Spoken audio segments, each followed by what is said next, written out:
All right, well, we'll get started. Thanks everybody for being here. Please, I can see probably 20 of you on my screen. Please mute yourself if you're not, asking questions or talking.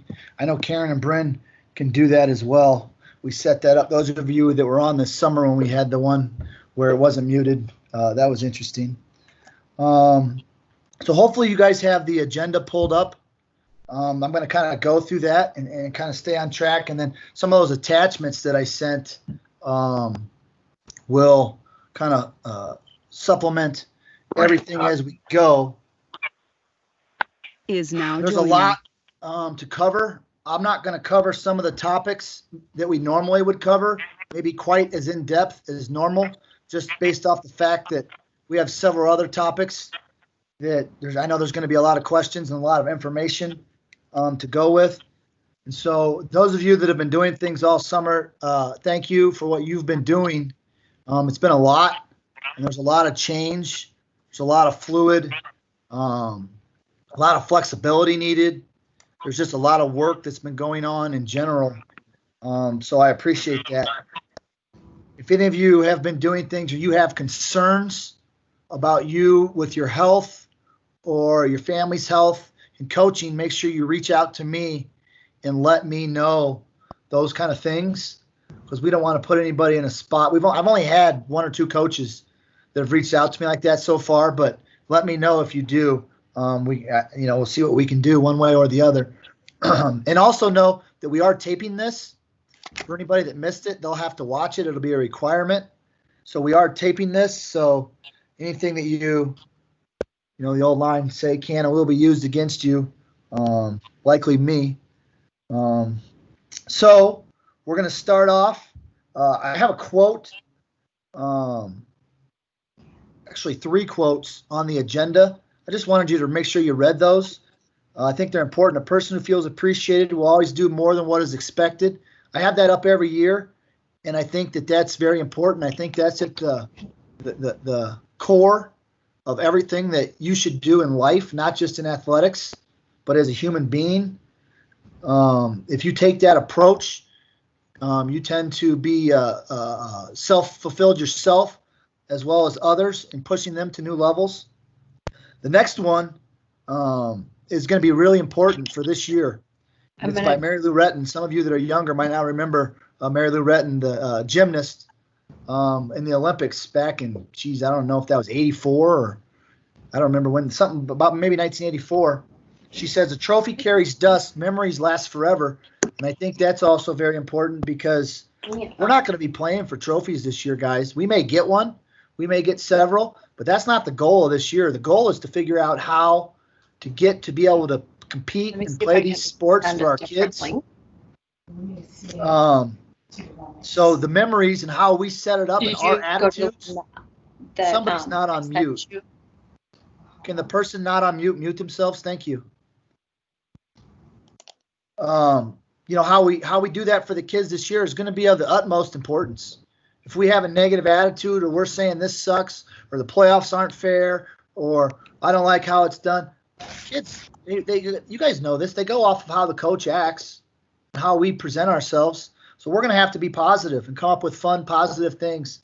And that's the memories that we're going to have this year. And obviously, it's going to be tough. It's going to be challenging. Unknown participant that's why I put is now joining.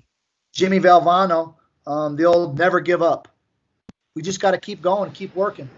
I'm a firm believer that if you do that, good things happen to you. Good things happen to people that put in the time and work hard. And as coaches, I know we don't get paid a lot, and we put in a ton of time, and it may take even more time this year, but it's going to be worth it for those kids. So we're going to start off first as Bryn is on here somewhere, and Bryn's going to introduce a few of our new coaches, and we're going to kind of do some things this year. I don't know if you guys filled out that questionnaire that Bryn sent out. We wanted everybody to fill that out. We got it adjusted so that you could. But we're going to do some things with that throughout the year through these meetings that we have. So, Bryn, go ahead and kind of take it away. Okay. Hi, guys. Thanks for being here. I am going to introduce all of our new coaches as of this year. So we have some spring coaches that I'll mention at the end, but For right now, we have Ashlyn Day, who is our cheer program assistant. She grew up in Elizabeth, a former Colorado Mesa cheerleader who now is teaching mathematics. We have Justice Craig, who is also joining our cheer program as a JV cheer coach. She graduated from Rangeview High School. She cheered at UNC in Greeley and previously coached at Oberlin High School. Naya Trujillo is our JV Palms assistant. She graduated from Cherry Creek High School, so some of you may know her, and she's currently studying medical aesthetics. Charles Ramillard is a cross-country coach. He's also a teacher at campus, and his principal raves about how hardworking he is, says that he can do anything that he sets his mind to. Jill Dietrich Yee is a field hockey coach. She is the sister to our head coach, Claire. Jill comes to us highly recommended with a positive can-do attitude. She's responsible, reliable. She has a great sense of humor. Larry LaFlamme is returning to Cherry Creek High School football staff. He was part of our 2016 state championship team. Currently is a teacher at Grandview High School. Stefan Robinson is also returning. He is no stranger to Cherry Creek football. He now just is going to be officially part of our staff. He is passionate about sports and coaching. Pablo Severtson, he is our head softball coach. He's a TJ alum, currently runs and coaches a very successful softball club. He will also be joining the Cherry Creek High School staff as a paraeducator in our REACH program. Josh Cox, he is also joining our softball program. He is going to be a varsity assist. He works in LPS as a paraeducator and has coached unified basketball. Jenna Dentino joining our softball staff as a JV coach. She has an outstanding softball IQ. She has years of coaching experience and comes to us from Columbine High School. Alyssa Yoshida, also joining our softball staff as the JV assistant. She is a Cherokee Trail alum, described as spirited, hardworking, reliable, and fun to be around. Brandon Carpenter, he is joining our boys tennis staff. He is a Cherry Creek High School alumni, former Creek tennis player, is married, and has a 2-year-old son. Steve Huntingdale is our girls head volleyball coach. He comes to us from Highlands Ranch High School. He has a long volleyball coaching resume, including previous state titles with Smoky Hill. He'll be also teaching in our building. He's going to teach social studies. Lauren Spatenka is joining our ice hockey staff as a JV coach. She's a former ice hockey player and has worked in the mental health or mental sports performance coach. She's currently working with Team Colorado AAA Women's Hockey and is flourishing in that role. I just want to mention a few people that joined us last spring, and so they not necessarily new, but obviously didn't get their seasons last year. So Jill Breslin is our girls tennis head coach. Benton Adams is joining with boys lacrosse. Rob Jack, boys swimming. Jason Flagg and Amy Cardenas as our boys volleyball. That's all of our new staff. If I missed somebody, head coaches, please reach out to me, but I don't have them in my coaching roster if I missed them, so that wouldn't be good. Jason, back to you. Thanks, Bryn. It's like we're doing the morning news. Back to you. So on to 3, flexibility and adaptability. We kind of talked about that. There's going to be a lot of moving parts. We'll talk about that more often. But so number 4, standard protocols and updates. I'm going to go through this. I know you guys are very excited to sit here and listen to me, so I'm going to go through this very quickly. Do the chat button if you have a question. Brent will kind of monitor that, see if questions come up. But for most of you, very little of this is new. It's just best practices. So I'm just basically going to go through it real quick. There's a few things that obviously have changed, but we're going to go more in depth in a little bit. Obviously, the big one on A, there's no field trips allowed until second semester at the earliest right now. That's a district mandate for anything. We're not even allowed to go to AD conferences or anything like that. There's Larry Bull from the district right there. And guys, I'll be honest with you, I would really struggle to see how we're going to travel anywhere second semester. It hasn't been stopped, and I know that there's teams that have nationals or tournaments and all these different things second semester, and I want to do it, trust me. because I like chaperoning them personally. But I don't know if they're going to happen. I really don't see them happening. So I just want to put that out there. Practices, we're going to talk about how that's going to work later. Cuts, we don't post names. We don't do that kind of stuff. We talk to kids. We don't post lists and have them look. Hazing, bullying. There's a lot of that kind of happens virtually or online now. If you hear anything at all, number one thing is to contact Brent or myself. Contact Brent or myself, and then the dean's office handles everything from there.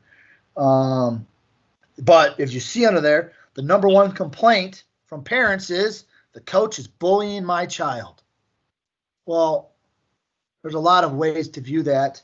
You guys kind of get what I'm talking about, I'm sure, as coaches. Sometimes you're just trying to motivate a kid. You just got to be careful about the words you choose to use and how they're going to be interpreted by a 14 to 18-year-old child, right?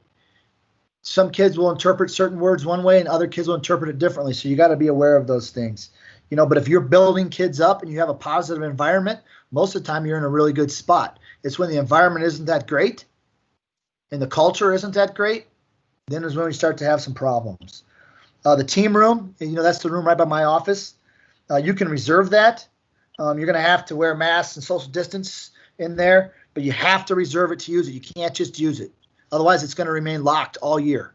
Okay, we can't have kids in there unsupervised this year. So right now, the max is you can only have 15 kids in there at a time and 2 coaches. That's the max. Otherwise, we can't be socially distanced. You could have 17 coaches, but it's 15 kids, 2 coaches is the max in there right now. Eligibilities, this changed last year, but we'll go over that for most of you. Don't have to worry about it right now due to the CHSA calendar change, but 2:30 on Tuesdays, we'll run it. And then they have 2 days to potentially improve it. First aid CPR, you have to have it. Know this, that in some districts, they're allowed to do it online. We are not in our district. We're allowed to take the class online, but you have to actually do the work with the dummy, and that certification part has to be in person. That's a requirement from our district. So if you say, well, I know so-and-so at Rock Canyon, and they got to do it, they probably did. That's not how our district is currently operating. Sunday contact, know that you cannot have Sunday contact. If you're coaching a club sport and you're coaching your kids on a Sunday, that's illegal. That is not allowed. If you have any questions about that, please see me. I think the number one way for coaches to get in trouble is through club sports for a number of reasons, mostly because other coaches from other schools will see you there and take your picture and turn it in. You have no idea how often that comes up. Foul language, don't use it. Pretty self-explanatory. You guys know people are taping, people are recording. Now we have these Zoom meetings, everybody's recording those. If you have a Zoom meeting with your team and the kids record it, you just got to be aware of all those kind of things. You get thrown out of a game, you'll be suspended. Money, stay away from money, don't use it. Money getting lost or used inappropriately. We've fired coaches for that before. Safety, Josh from the training office, he's going to talk a little bit later about head injuries. If you have to practice indoors, those safety protocols. The bottom line is this, guys. I don't know if you all have kids or not. I don't have one really that's old enough yet. She's only 3, but we're trusted with their. As a parent, we have our kid. We give them to somebody else. We want them to take care of our kid. That's the bottom line. Signing days this year likely they'll be virtual, but we're still going to try to do them. I don't know how all that's going to work. I don't know if the NCAA is going to change things. Like I said, there's a lot of moving parts. The NCAA still doesn't know if they're going to have fall championships. You know what I mean? So I don't know if they know about signing days yet. Monitors, Candace and activities. We get information and pictures to her. We actually got a new monitor put up right outside athletics right when we shut school down. So we actually have one down by our office now, which is pretty cool. Keys, you can read that. SAC, that's the student leadership group. We need a representative from each program. We're still going to do that. Brent will be in contact about that. Q, about renting facilities. If you're going to charge money for kids, you get fired if you do that. If you charge kids and you didn't rent it, you get fired. Obviously, this year it's even a much bigger deal based on the cleaning protocols and everything else that's in place. So just see me. I can tell you how to do it and walk you through it and get it set up so you can do it correctly. But if you do it on your own and do it incorrectly, there may be nothing we can do for you. And then broadcasting, that'll be very interesting this year with the Bruins Sports Network. I don't know exactly what's going to – we have a meeting today actually at 11 or 11:30 for Centennial Lake to talk about fans at the fall sports that we're going to have and how that's going to work. And are we going to allow them and what the limit going to be? So we're not even quite there yet, guys, on those kind of things for sports that are in season. So if you want to ask me about fans in Group D in June, I got to tell you I got no clue. We're not there yet. So just kind of, I'm just giving you that as a frame of reference so you can see kind of where we're at. I don't know, Heath, do you want to jump in now or do you want me to keep going and bring you back? You keep going. I was just making sure I was in. I love listening. So Jason, two things just before you move on. Reserving the team room. Do we also want to talk about reserving the weight room? What that looks like? Yes, I actually had that later in my notes, but we can talk about that real quick. The weight room, same kind of thing, guys. So here, just pay attention to this. This is a big change. The weight room will not be open to the general public after school. For the last couple of years, it's been open from Monday to Thursday, and we've had somebody supervise it till what, 5 o'clock, Brent, or 4? Yeah, 5. Till 5 o'clock. We're not going to do that this year for a number of reasons. So that does not mean you can't go in there with your team. You can go, I'm just going to make this up. Let's say field hockey wants to go in there on Mondays and Wednesdays from 5 to 6. Great. We'll put it on the calendar, and field hockey will have that time. And if field hockey has that time, nobody else has that time.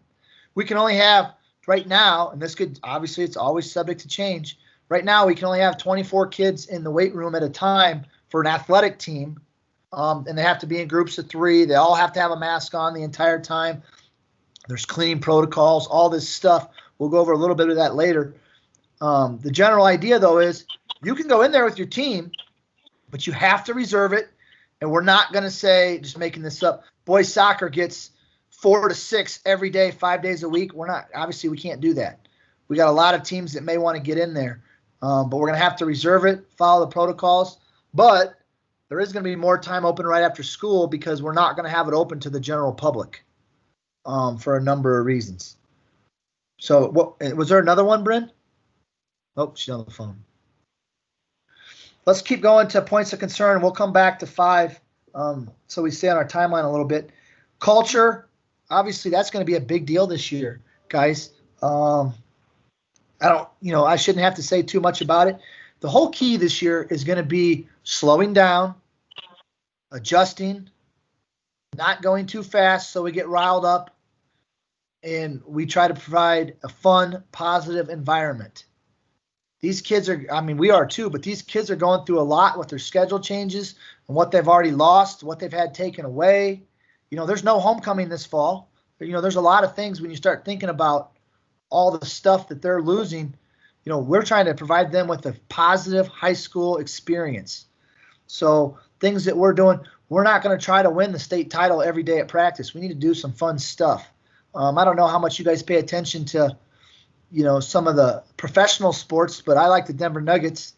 And, I watch them on TV or on their TV show or on Twitter, and they're playing, wiffle ball in the gym, or they're playing dodgeball in the gym. They're not practicing basketball. They're trying to keep it light and have fun. So doing some stuff like that this year is going to be really important. The next one, representing something bigger than you and your program. Obviously, we have a very prestigious program. If you follow me on Twitter, you saw a few weeks ago, Max Preps named Cherry Creek High the best athletic school in the state of Colorado. Well, I fully believe that as well. And it's due to all you guys, our parents, our community, and our kids, obviously. So, take that into consideration with what you're doing, and also know that means people are coming. I've already got 2 text messages this morning, from other schools saying, I saw your whatever program on Twitter tweeting something. congratulating a kid for being in a tournament. Were you guys in a tournament? And I said, no, they were on a club team. Thanks for asking. But this is what I'm getting at. We have people out there trying to get us. So you got to know that with some of the stuff. Next one, managers. Right now, we're not going to have any managers. We're not bringing more people into the situation. Now, we can discuss it. I know certain programs, managers have different roles. And in some programs, I think they're more effective than others. But for the manager that carries towels and brings water, that kind of stuff, we're not even able to do that this year. We can't share towels. We can't share water. We can't do any of those kind of things. So managers wouldn't be approved. I know in ice hockey, they sit in the stands and take some stats. We could look at that. That may be a little bit different. It's not an end-all, be-all, but for the most part, we're not going to have managers this year. Obviously, that's a change for some. Rosters, obviously, we always need those. For the sports that are in season, you need to tell your kids to sign up at big teams, which used to be Planet High School, which used to be Arbiter, right? It keeps changing. You're frustrated with it. I'm frustrated with it. But big teams, I think, finally has as a group that they bought them. They bought them out is what happened. And they're creating a new platform I think is going to be a lot better and a lot easier to navigate. But kids have to be signed up through there so we can run eligibility through CHSA. If they're not signed up on big teams, which was Planet High School last year, if they're a returning kid, still the same website, by the way, they're not going to be cleared to participate in an actual contest. So you need to make sure if you're in season, you got your kids in there and cleared, or they're not going to be participating in contests. If they do, you have to forfeit. That's the CHSA rule. That's the bylaw. If they're not in there, they can't verify that they're academically eligible, which means you have to forfeit. Our school app, we'll send information about that. I don't want to get into that too much. Social media. Oh, the bane of my existence, it feels like, is social media. We have coaches getting in trouble for social media. We have parents getting in trouble. We have kids doing dumb things on social media. I'll be honest with you, I'm almost to the point where I don't even want to have a Twitter and tweet anything because everybody questions everything. But you got to be very aware of what's being said and tweeted and what you're liking and what you're doing or what you're responding to, because people are watching. I get calls from other schools. I saw so-and-so did this on Twitter. What? Okay. Then we got to look into it.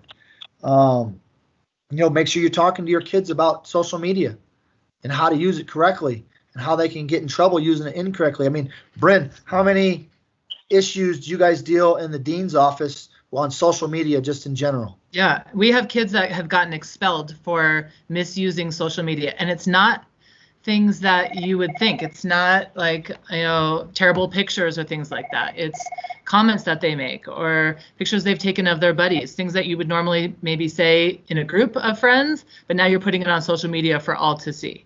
And so it's a big deal. Liking things. Jason, did you talk about that? How Yes. Liking things can get you in trouble. I also, for social media, if everyone would please send me what social media accounts you have, whether it's Twitter or Facebook or whatever it is, and who is manning those accounts. And it should be a coach. It's not a parent. I also want to go back to the CPR really quick. I have some people asking me about CPR, and since Jason said you can't do it online, the district has offered 3 this summer, so hopefully you guys got into that. But if you did not get into those groups, they're only doing 8 at a time, 8 people. So they want to fill those rosters of 8 so that they're not wasting their time. And Christy Zong, Xiong, so C Zong at cherrycreekschools.org. She's the one that schedules them. So if you're about to be expired, I would email her and ask her what classes are available, or tell her you want to be on the wait list for the next spot. You can also do this through the backyard. You go to the backyard department, health services, you scroll down, and then you can see the support link, and you can sign up on your own there. Okay? You can call my office if you have questions about that too.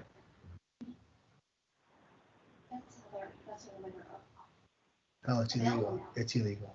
Okay.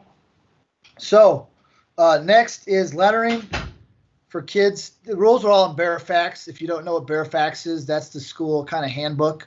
Centennial League has a lettering policy. It's in there. All the rules are listed. If you want a copy of that, email me and I can send it to you. But they're all right there. Sportsmanship, obviously, if a kid comes out and throws his helmet or throws his towel or takes his jersey off, we need to address that stuff. That's poor sportsmanship. They could be angry or frustrated. I get that. That's completely allowed.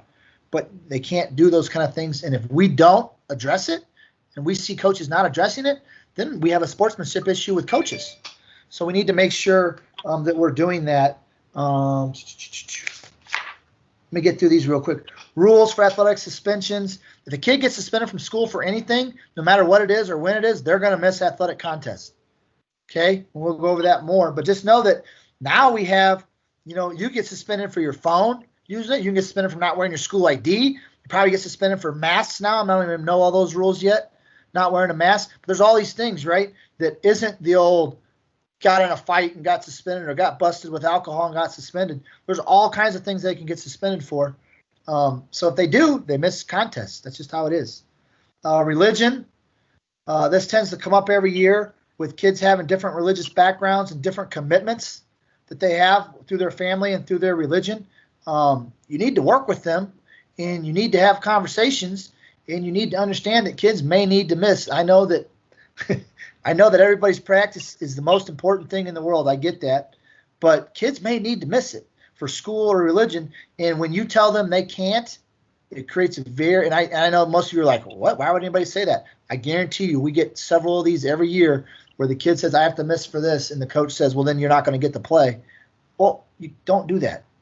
Don't do that. Communicate. Club sports, we'll talk about that in a little bit. Obviously, that's a whole different world right now. Kids can do them in season, guys. It's allowed if myself or Bryn or Mr. Silva signs the sheet. They have to sign a sheet, and then they can participate in the club at the same time they're doing the high school season. Theoretically, if you don't want them to, that's a conversation you can have. But I'm not sure how that's going to go. But just be aware. And last one, and then we'll bring Heath on. Last one is camps. Obviously, we weren't able to do a lot this summer. It expanded a little bit as we went. There's some things we're going to be able to do as we move forward, but I don't want to get into that today. So if you're interested in doing some of that stuff later, just let me know, and we'll see how it all works. So now what I want to do is I want to bring on kind of a special guest, Heath Esslinger. He's with A Better Way Athletics, and a few of you did maybe a trial this last spring with Heath to kind of give us some feedback. And we had some parents on there and some kids. And essentially what this is it's a program designed to give us some tools and some resources basically to better our programs. And it's designed for coaches, parents, and kids. So it's kind of a three-pronged deal. And we really like it. Brent and I were very excited about it. The district ADs were very excited about it. And Larry Bull at the district level is very excited about it, to the point of Larry purchased this program for all 6 schools for the whole year. So the district, even when we're cutting budgets right now, still spent the money to purchase this program to get it going because we think it's a very valuable tool, a very valuable resource. And I'm probably not going to give it as good a justice as Heath will. He's a very engaging speaker. So what I've asked him to do today, and he only has 15 minutes, but he's going to basically give you guys a brief rundown of what's going on and what they have to offer. And then he's very accessible, and you'll be able to contact him later or myself to gather more information. So go ahead, Heath. No, thanks so much. I mean, again, as Jason said, thanks to Larry for his investment in what we're doing and what we want to provide to you. Thanks to Jason for his enthusiasm and getting this out there, and to Bren for holding everything together, being the glue that holds everything together. But I just want to say this. I've been reading a book here lately, and one of the things in the book says this. It says, in complex environments, resilience often spells success. And here's what listen, I have 4 children. I've been in the coaching industry for 20 years. I've been an assistant high school coach, a head high school coach, an assistant Division I coach. I've been a head Division I coach. I believe this: high school coaches are the hardest working people in America. As a Division I coach, I never had cafeteria duty. I never had bus duty. I wasn't taking kids home. They went to the dorm or their apartment after practice. So I want you to know I value the difference you make. But in complex environments, which is what we're dealing with, school and sports have gone from complicated to complex. But in there, he talks about resiliency being the capacity. So my capacity as a coach, leader, parent, whatever, of a system to absorb disturbance and still retain its basic function and structure. And so here's what I want to encourage you with today. It's going to look different, but your basic function and structure is still a coach, and the impact you have on the people you lead is still unbelievable. And so even in the midst of this uncertainty, man, I challenge you to move forward. About 5 years ago, I was doing a professional development. Obviously, it was a live professional development because we didn't even know what COVID-19 was. There was about 700 coaches in this professional development, and I did an interactive PowerPoint, and I asked this question: what's the one thing you dread about coaching this year?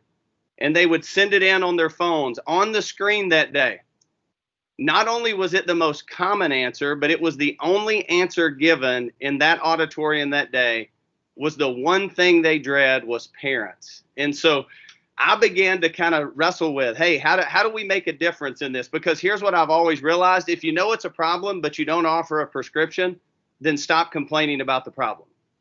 If you know it's a problem, but we're not going to create a solution and a prescription, then at some point we stop complaining about the problem. So 5 or 6 years ago, we began to look into what would it look like to create a parent education program for schools, sport organizations, whatever. We launched in January of last year. We did a proof of concept with the Cherry Creek School District. I felt like it went really well. And here's what I want you to know. We're only here to help you as the coach. Our number one mission is to restore the joy of sport for coaches, parents, and athletes. And we believe we're going to do that by creating alignment. Leadership is all about alignment. The reason, as boring as it is and as mundane as it is, the reason Jason goes all over all of these things this morning is because leadership is about alignment. If we're not on the same page, we're not going to get to where we say we want to go. And so we created this parent education coaching development program. We launched in January. And so Cherry Creek School District said, hey, we would love to be a part of this. As a head coach, here's what I'm going to tell you. You're going to drive this bus. This is going to be a lot up to you. Here's what I will say as a former head coach.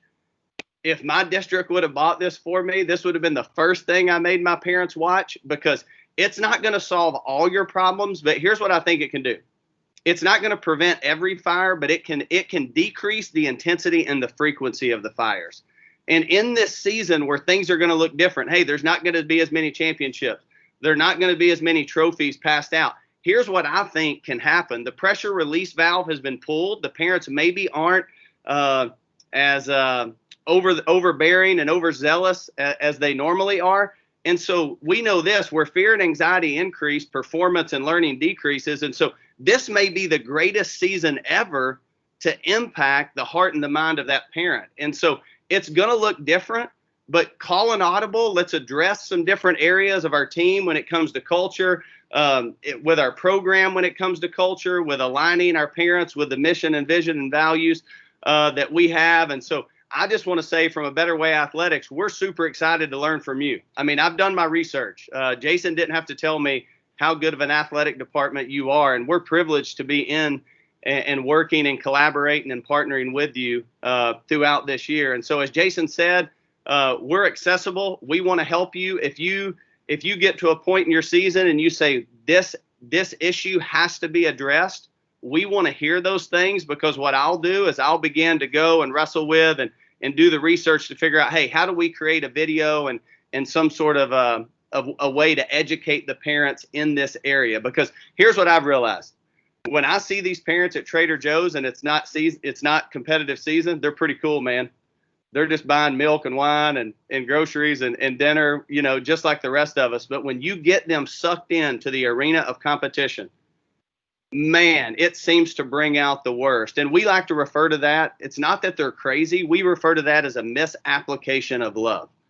And so what we want to do is we want to help those parents zoom out and see what this journey is really about and see why they should support you as the coach. On the flip end of that, we want to help you as a coach communicate consistently your mission, vision, and values so that they know why their child should be a part of the Cherry Creek athletic department. So I'll close with this, and then if Jason has any questions, Peter Drucker said this: efficiency is doing things right. There are so many of you that do things right. But he said effectiveness is doing the right thing. Efficiency is doing things right, but effectiveness is doing the right thing. In this season of change, it's going to be so easy to kind of want to go into that gray area. Do the right thing. All right. Do the right thing. I had a mentor tell me once, he said, Heath, you cannot be a tour guide to a land you've never visited yourself. And if we want our athletes to be resilient, and we want our parents to be resilient, and we want our staff to be resilient, and we want our peers to be resilient, then it starts with us. Let's be willing to go there ourselves. And I think we're going to look back at this time. We're never going to forget it, but there are things we can look back on and celebrate and learn during this crazy season. So as it moves from complicated to complex, be resilient, go be successful, and continue to make a difference. We're here to partner with you, and we want to help you do that. So, Jason, any questions for me? No, I just everyone's probably going, well, okay, well, what do we have? What do we get? So, guys, what we'll do, and we didn't want to overload you today because there's, as you can see, this agenda is huge. When we get into the CHSA calendar and the COVID stuff, obviously those are the pressing issues. But we're going to be sending out emails with how all this works and what you can do. But the bottom line, what Brent and I have done is we've gone in and we've watched all the videos. And some of the videos have little quizzes you take as you go through and those kind of things. But those videos are Brent will tell you her husband watched them and he was pumped. He started calling his friends and saying, hey, this is pretty cool. I don't know. And I don't know if you guys know my husband, but he has the football mentality. He played football through college. And he kind of thinks he has it all together as a youth parent. We're living that life right now. And the youth sports world is crazy. And the parents are crazy and are misguided love.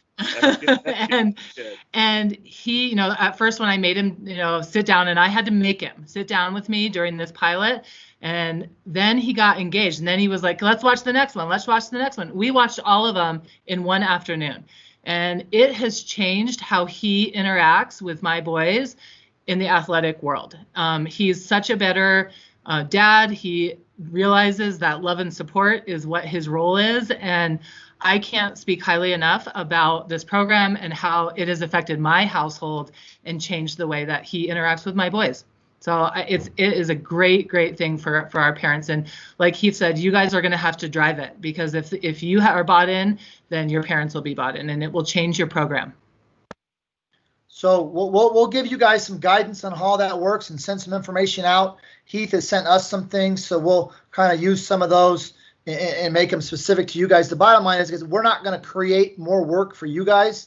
We're going to show you how you can do it through your parents or your booster clubs, and so that they can get it going and you guys can kind of endorse it. But you're going to have to know what it's about and see the videos and those kind of things. But obviously you may have some time before your season. But like Brent said, I echo that. I was very excited when I watched them. I called Ryan Silva, our principal, and said, this is sweet. You got to help me convince the district to get this.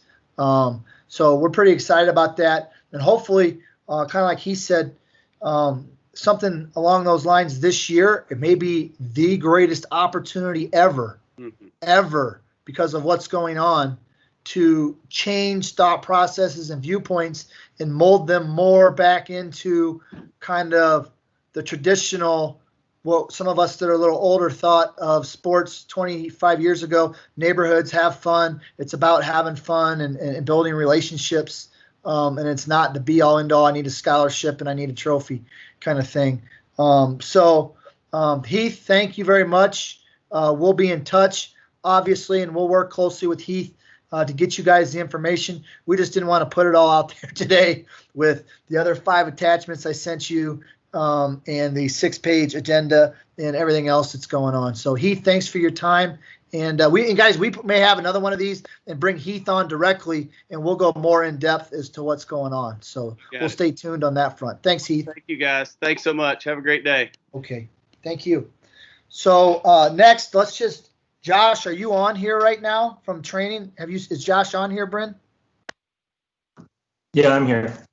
Okay. So most of you guys, if you don't know, Josh came on last year, in week 2 of the school year, maybe something like that. Yeah. and changed some things in the training room. I thought there was some real positives. One great example is he painted the whole thing. That was pretty sweet.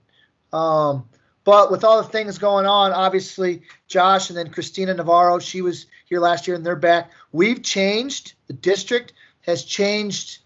I don't know what you want to call it. But service providers, Josh, is that what you would say? Yeah, that's accurate. So we're with UC Health now. We actually had a meeting with them last night, a virtual meeting with their leadership to talk about some things. But essentially, Josh is a 40-hour-a-week employee. Okay? He's a 40-hour-a-week employee, which means he's in and around quite a bit. And then that's a real positive for a lot. And then Christina as well. But Josh is kind of go over training room rules, how he's going to do it. We've talked, and guys, I'll be real honest with you. We're not exactly sure how it's all going to work yet, because we got to live it a little bit, and then we'll have to make some adjustments more than likely. But I'll let Josh kind of take it from there, and then we can open it up maybe to some questions on that topic after Josh concludes. So go ahead, Josh. Thanks, Jason. First and foremost, just want to introduce myself to everyone who doesn't know me. I'll give my phone number out here.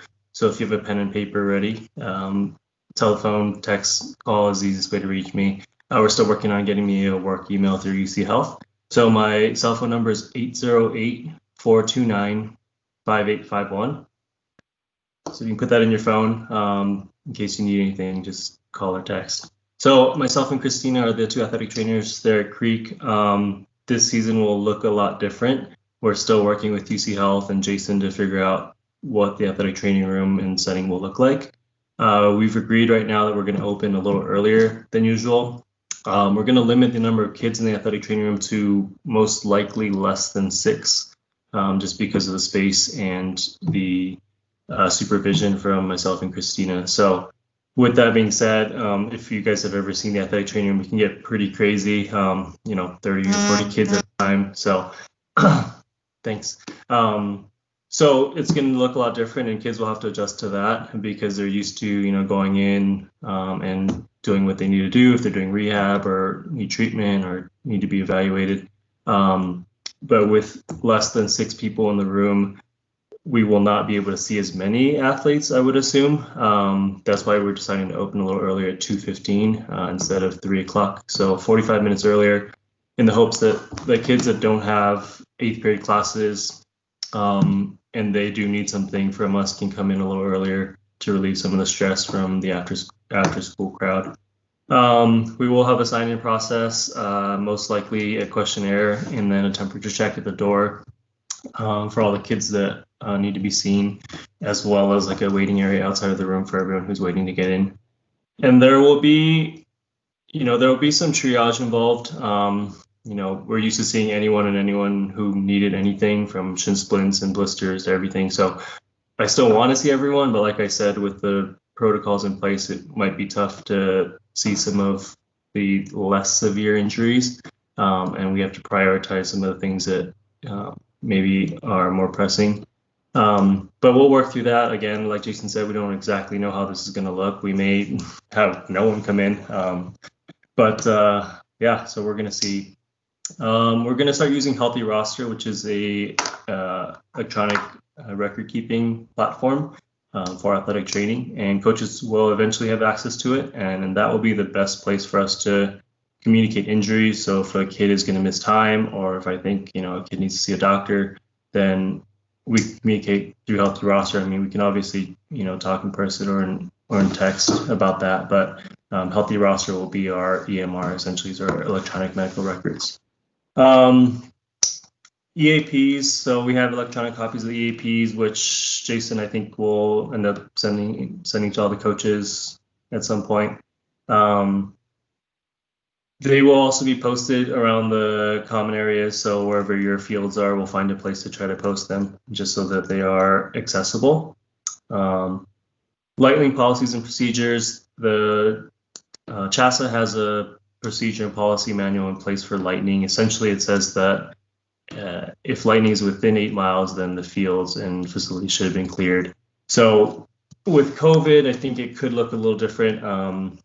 Sports like softball, who are at GV a lot, and they have a lightning detection system there. If that goes off, how are we going to get a large number of kids into a relatively small space or spaces? So we'll have to talk about the logistics of that. But coaches, just keep in mind that lightning is in my opinion, much more dangerous than the possibility of getting coronavirus. Not that one should take that much precedence over the other, but keep in mind that as lightning approaches, our number one priority is always to get them into safety.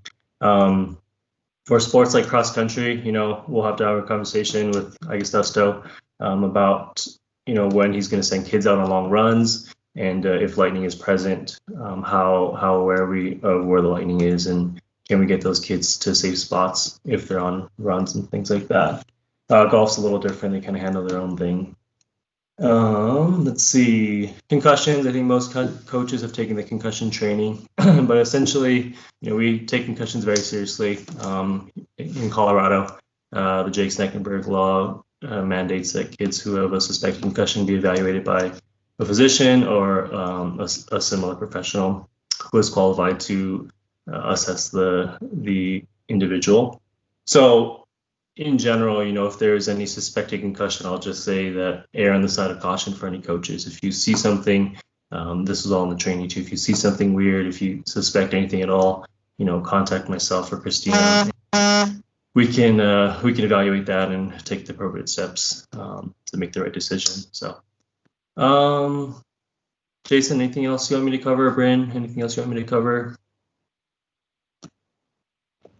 Did you say, sorry, did you say what time you were going to open the training room?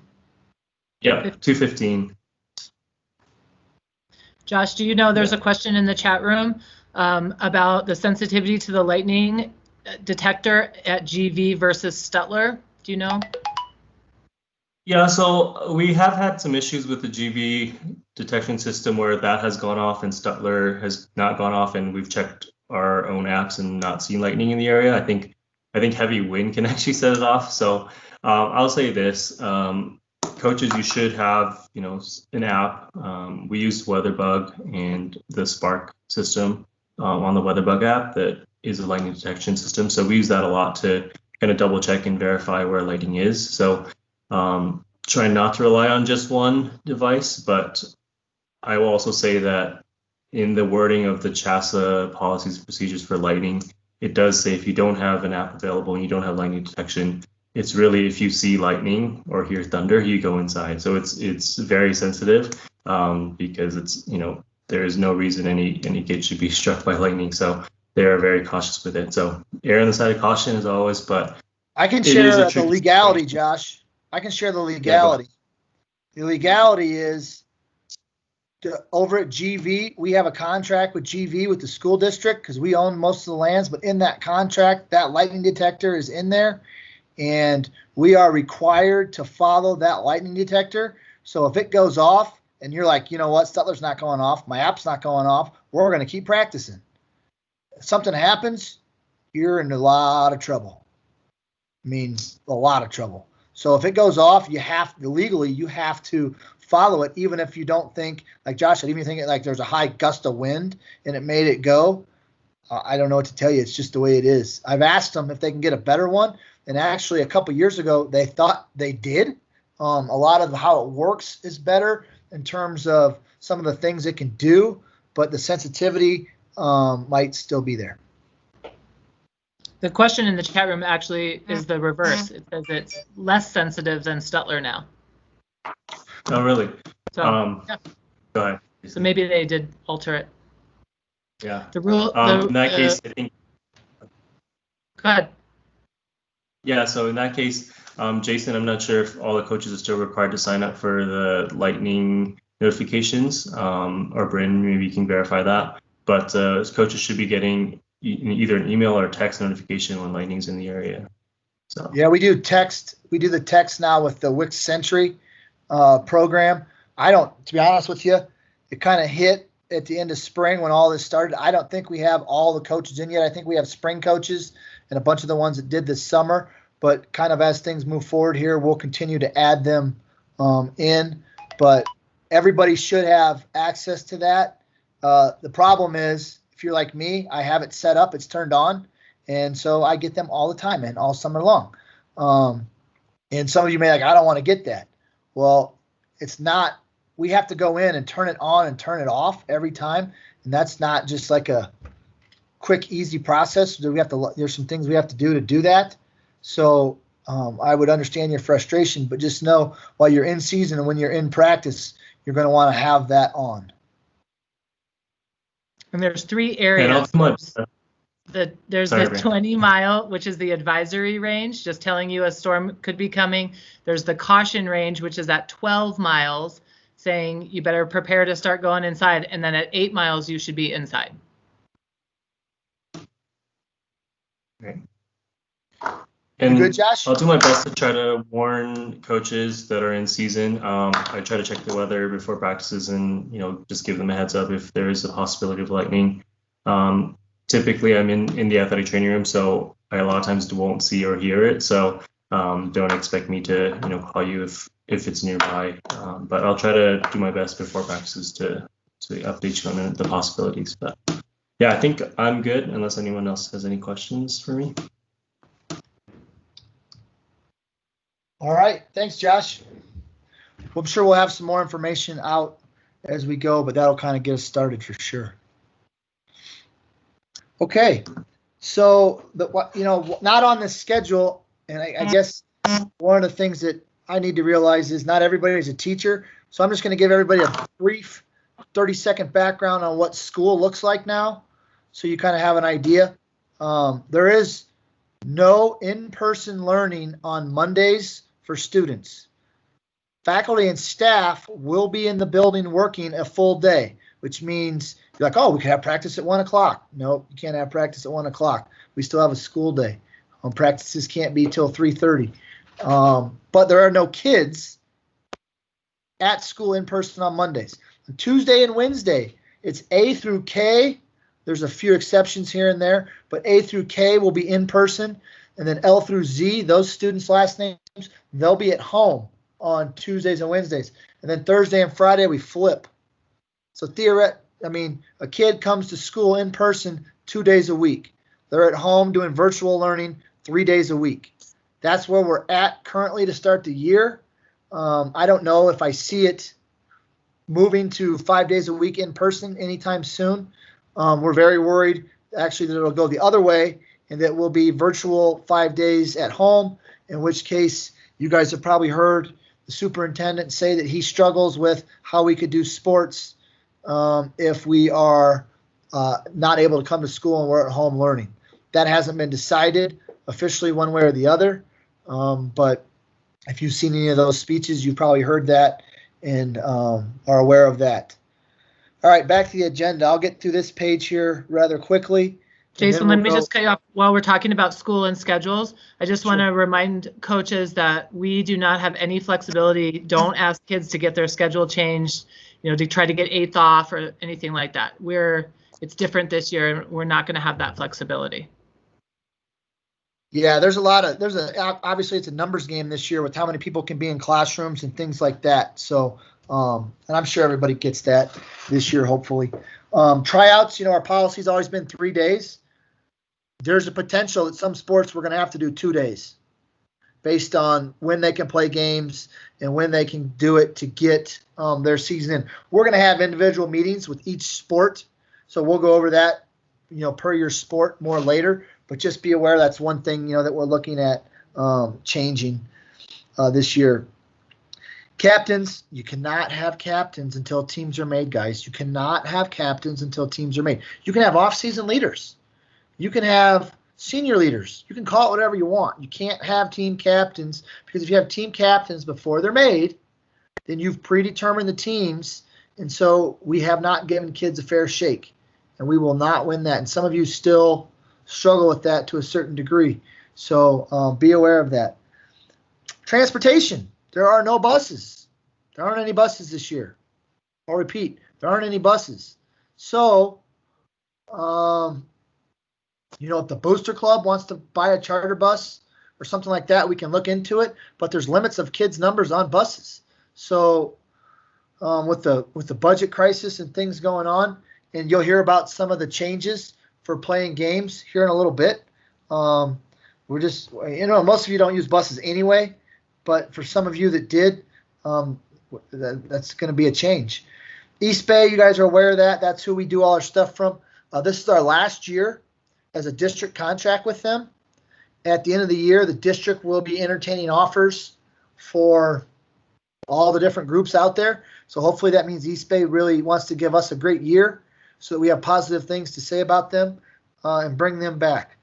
Videos, we talked about that. Student behavior, we talked about that. You got to address that. You can read that. Emails. Everybody has a Cherry Creek email. If you are a cleared coach, you have a Cherry Creek email. And you may say, oh, man, I didn't know that. Call Karen or Bryn. They can tell you how to access your email or who to call so that you can access your email, because you have to use your email to watch the What You Need to Know videos. And get the weather alerts. I think we can do that actually with your phone numbers now too. But the What You Need to Know video, you have to watch in order to be cleared to coach. And you have to do it with your Cherry Creek email. So if you're like, oh man, I didn't know I had an email. You're going to have to figure that out and watch this video, because you're not cleared unless it's the same with teachers and faculty and staff. We have to get that watched before we can start the school year as well. Next one, locker rooms. We don't have any. There is no locker room usage this year. I'll repeat, there are no locker rooms. Guess what? Kids aren't going to get lockers in the school. They're not even going to have lockers. So a kid, theoretically, is going to have everything they need for them on them the entire day. What are they going to do with their stuff? So we're going to have to get creative and come up with some ideas and plans, because you can go through and think of some of the sports. What are they going to do with their stuff? How are they going to access their stuff? We can't just have, 40 kids keep their stuff in a classroom, right, all day. The classroom has to be spaced out and everything else. So there's some issues, there's some struggles with what we're going to do with that, but we don't have any locker rooms. Take that a step further and you start thinking about kids are going to have their own stuff all day. Right now, we've been told the water fountains are off all year, and we cannot provide jugs of water at practices. So how are kids going to get water? They're going to come to school with like a 6-pack of water in their backpack with all their books, their practice clothes, their equipment and everything, and carry it around all day? I don't know. Some kids will have a car, some kids won't.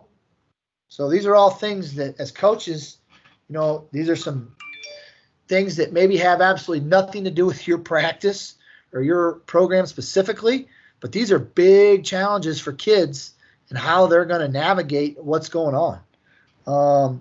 Hey, Jason, does that include the not having access to locker rooms? Does that include the Stutler Bowl, like little halftime house rooms down there? Yeah. I have not, actually, that's a good question. I have not been told that yet. You're talking about for like games and stuff? Yeah, like where the teams go for halftime. I could very well see those not being available to use, because football's an easy example. They put like 70 kids in there for halftime. You could probably have maybe 15, 20 kids in there tops. I don't know what the space, what the requirements are, but I'm thinking that you're not going to be able to get in there unless you have like a very small team. But we'll see. Those are some of the things that we have not yet gotten to. Transfers. Here's the bottom line. If a parent contacts you, Ryan's going to say something. Hold on. School. I want to welcome everybody back on campus. It's great to have you here today. And I have a few reminders or pieces of information that you'll need to know. First off, you do need to sign in order to be able to swap out the November 25th date workday for today. And so do go to your department coordinator to sign in for today. You do not need to come to the main office. You can just do that in your department with your coordinator. Hopefully they've communicated with you if there's a different plan within your department. Also, you do need to be wearing your masks at all time when you're on campus, unless you are in a private enclosed area, and at that time you could remove your mask. Other than that, you should have your mask on at all times. We also need to be diligent in washing our hands, and then also respectful of our colleagues' space and their comfort levels. Today is really step one for most of us in being back at school, and I remember what step one was like for me coming back on campus, and it takes time. So please be respectful of each other and give each other space. Welcome back, and I will be sending out some information about our meeting on Tuesday. Have a great day. All right, back at it. So parents talk to you about transferring their kid, just tell them to call me so that I can talk to the parents so you don't get in trouble. We got some parents, we got one family that sold their house, bought a house in our district this summer, enrolled at our school, heard what we're doing yesterday for our school plan, and now says they're moving again because they don't like our school plan, so they're transferring to another school now. So somebody's got to be muted. Who doesn't have their mute on? I thought you had, and so I wasn't rushing to get him out the door. There we go. Good job, Bryn. Sponsorships, let's talk about that later. All right, let's go to 8. Whew. This is where it gets interesting. I know that when we go through this, people are going to have a lot of questions. So, Bryn, if you kind of want to monitor it and interrupt and butt me in, because as you know, I have a tendency to just keep talking. At least I'm aware of my issues. CCHS calendar. Okay, obviously with COVID and everything that's going on, as you guys are well aware, CCHS came out with a new calendar, and they have season A, B, C, and D. Okay, and they actually have activities, some of them at the bottom too, but that's not us, so we won't talk about that. There's obviously 5 sports, cross country being 2, got cleared to participate this fall by the governor's office. And I can tell you that CCHS actually was pushing to have more, and the governor's office did not approve them, which is why we are where we are. It was, government directed. Our district is choosing to participate. I don't know how closely you pay attention, but some districts have already said they're not even participating in season A. Their kids, if they play softball, they just can't play. Too bad. So that being said, that was one of the attachments I sent you guys. So if you haven't seen it, you didn't open my attachments, so shame on you. You can do that now maybe. But we're going to get into how all that works, but just know that there it is. Okay. District protocols.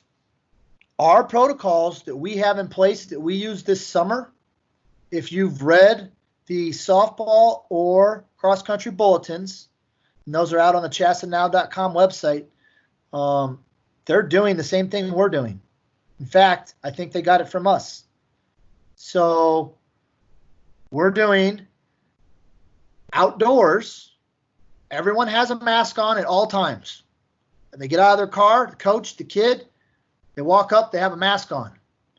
They stay spaced out 6 feet in line. They come to the check-in table, a coach with a mask and gloves on, I'll repeat, and gloves on. That coach gives them the temperature check, asks them a series of questions on the monitoring form, which I attached those to you as well. We'll go over that in a little bit.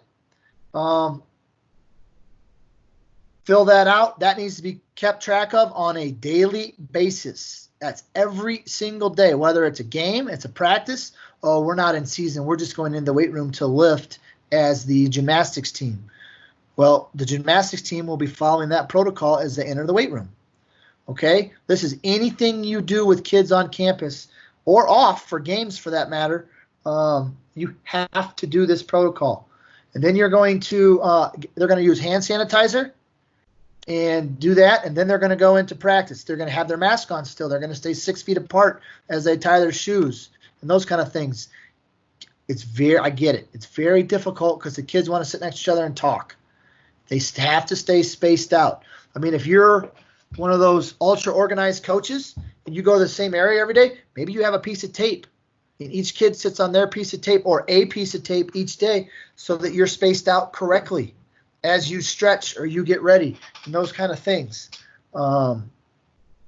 If we are not doing those kind of things correctly, I guarantee you we will get shut down. They will tell us maybe it's just that program or maybe it's all, but it'd like to start out just that program and then we'll get a warning for all. But I can guarantee you that if we're not doing it correctly, they'll shut us down because the district does not want to lose the in-person learning of education because that is the main thing of everything that we're doing. Sports are secondary. So you need to make sure you're following those protocols. Then if you're going to have kids actually run or exert, this is outside still, exert physical energy like running and those kind of things, jumping, they can remove their mask. Currently, we still have to stay 6 feet apart. Okay, so for example, soccer, could you do a one-on-one drill and have them trying to steal the ball from each other? No, you can't do that right now. That's not 6 feet apart. Football, could you do jamming guys on the line right now? No, you can't do that. That's not 6 feet apart. And you may say, well, that's ridiculous. We can say whatever we want, but those are the rules right now. And if we don't follow them, we will get shut down. And we've been told, Bryn, correct me if I'm wrong, we've been told that directly several times, correct? Correct. So that being said, I know it's going to come up. Well, Regis is doing this. Well, Kent Denver's, we don't care. I'm sorry. I'm not trying to be rude. We don't care what the other schools are doing. We have to follow the Cherry Creek School District rules. That's who we're employed by. And I've asked, Bryn was actually on the email early this morning, I've asked for more clarification and some loosening of restrictions under those guidelines. And we got a response back that they're actually going to look into it and have a conversation with some health experts and see if those can be loosened or not. So that could change. Like I said, all this is subject to change. So hopefully, we move in a positive direction. But right now, that's where we're at. When everything is recorded in the monitoring forms, Rebecca Graham, that's Bryn's secretary. She is collecting. So Bryn's .2 athletics, if you didn't know that. She's .8 dean, so she's wearing two hats. And so she has a secretary, Rebecca. And so Rebecca is a .2 athletics as well. And so Rebecca is going to collect all of your daily logs and keep them. Because we've been told if there's a COVID outbreak, the district will call us and they'll say email or fax over your daily log sheets for the whole season immediately, right now. And if we say, oh, we don't have them, the coach has them, I don't know what to do, I don't know, and we're in trouble. And we were told that directly in a meeting this week as well. So I know that's going to be a pain in the butt. So for some of you, like I use Josh Gonzalez from tennis as an example, or Alex from Palms, they've been doing things digitally, and they just have a Google Doc and they share it with us. And so they populated each practice, and it's right there, and we have access to it at all times. I got to be honest with you, that's perfect. That's as good as it can get.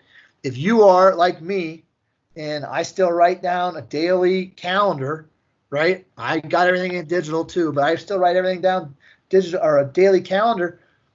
Are you going to take the time to fax Rebecca and Brendan, myself, your log from every day? Maybe you are. In which case, good for you. But I see that as a lot of work. We also sent you an option to have a check-in process on your phone, which basically you put all your athletes in there and your coaches, and different coaches can do it. I think it's really slick. I think it's really easy. You can do it on your phone, and then it can be shared with everybody, and then it's done very easily that way as well. I would recommend the kind of the Google form access or the phone application access. I think those are the two easiest, and I think they both create have some real positives and some limitations, like carrying a laptop around out at the softball field may not be easy thing to do, or a cross country coach, that may not be an easy thing to do. So but I got my phone on me, so you may want to set it up and do it on your phone. We have directions for you how to do that, and we can help you work through that. The bottom line is, I'll say it once again, whether you're in season or out of season, it doesn't matter. You have to do this every time. It's a district rule, and it's a CHSA rule. It is a CHSA rule. And I can guarantee you guys, I'm about 99.9% positive, something's going to happen at some point. Something, and right now, you know, if one of your kiddos on your team has COVID, that cohort that they're in is going to get shut down for 14 days. If a kid in a class has COVID that's not one of yours, you could have a kid in that class and they're going to get shut down. So there's a lot of variables and there's a lot of layers to this that they're going to, if a kid in class gets it, they may still ask for the cross-country attendance sheets because they want to know those kids in that class and who's been exposed and how far it's going to go. So you got to be aware. It's a tangled web. So you're going to have to do your due diligence. And if you know as a head coach, hey, wait a minute, this is not a strength of mine. The organization part or the administrative part is not my strength. You need to get somebody on your staff that it is their strength and is going to make sure this happens on a daily basis. Some coaches, maybe that is a strength of theirs and they want to do it themselves. The bottom line is it needs to be done on a daily basis and it needs to get to Rebecca. One way or another, it needs to get to Rebecca because she's going to be keeping track of it in a folder for every program for every day. Did you see any questions on that, Brent? Did anything come up? Okay. So the next one, pods, cohorts. I think we kind of all have generally grasped the idea of how those work, but just let me kind of broaden this for you a little bit. I would suggest that you figure out ways to keep your kids in pods or cohorts, because if you don't, if one kid gets it, all your kids are shut down. Now you may say, hey, let's use a sport that's in session, you know, cross country. Maybe all the varsity kids are going to run together and push themselves. That sounds pretty reasonable and pretty normal. But if somebody in that cohort gets it, that group's shut down. And now your next tier of kids become your varsity for the next 14 days. And if that's when state's coming up or regionals, that's your team. So these are things that you have to think about as you move forward that are very difficult. They're not controllable to a certain extent. They're controllable with how you operate at your practice. But what people are doing outside of practice, I mean, you guys have heard the stories. Oh, Louisville, there was a big party at University of Louisville and 29 COVID cases and a bunch of the athletes were there and now they got 3 teams shut down and stuff like that. That's how it works. I'll be real honest with you. The major place that our district has told us that they're seeing, there's 2 major things where they're seeing the COVID cases spread, and that's at dance studios and that's at parties the kids are going to. Those are the 2 main places where dance studios obviously are indoors. So indoor things worry me because right now, for the most part, we've done a lot of things outdoors and stayed away from indoors. So it'll be real interesting when school starts back up, how that all unfolds. You know, and it could be we can't control it and we get shut down right away. I don't know. I'm hoping that's not the case. And I'm hoping everyone's been wearing masks and things are going in the right direction, but we don't know. So we have to take every precaution that we can. Questions on that topic? Okay. Game management and officials. Here's a for example. I'll use softball because we know how that's going to work. So say Cherry Creek's hosting Arapahoe. Cherry Creek will test all their kids that day and have their form like they would always. They will attach it to another form where our coach will sign the form. Our coach, as the host team, will then meet with the umpires and the visiting team coach. The visiting team coach will sign off that they've tested and checked all of their kids and they're clear. And then our coach will be responsible for temperature checking the umpires and having the umpires ask those questions and then sign off that they're in good health. And then that form will be turned into Rebecca. And the coaches need to be tested and answer the questions as well. That's correct. Good point.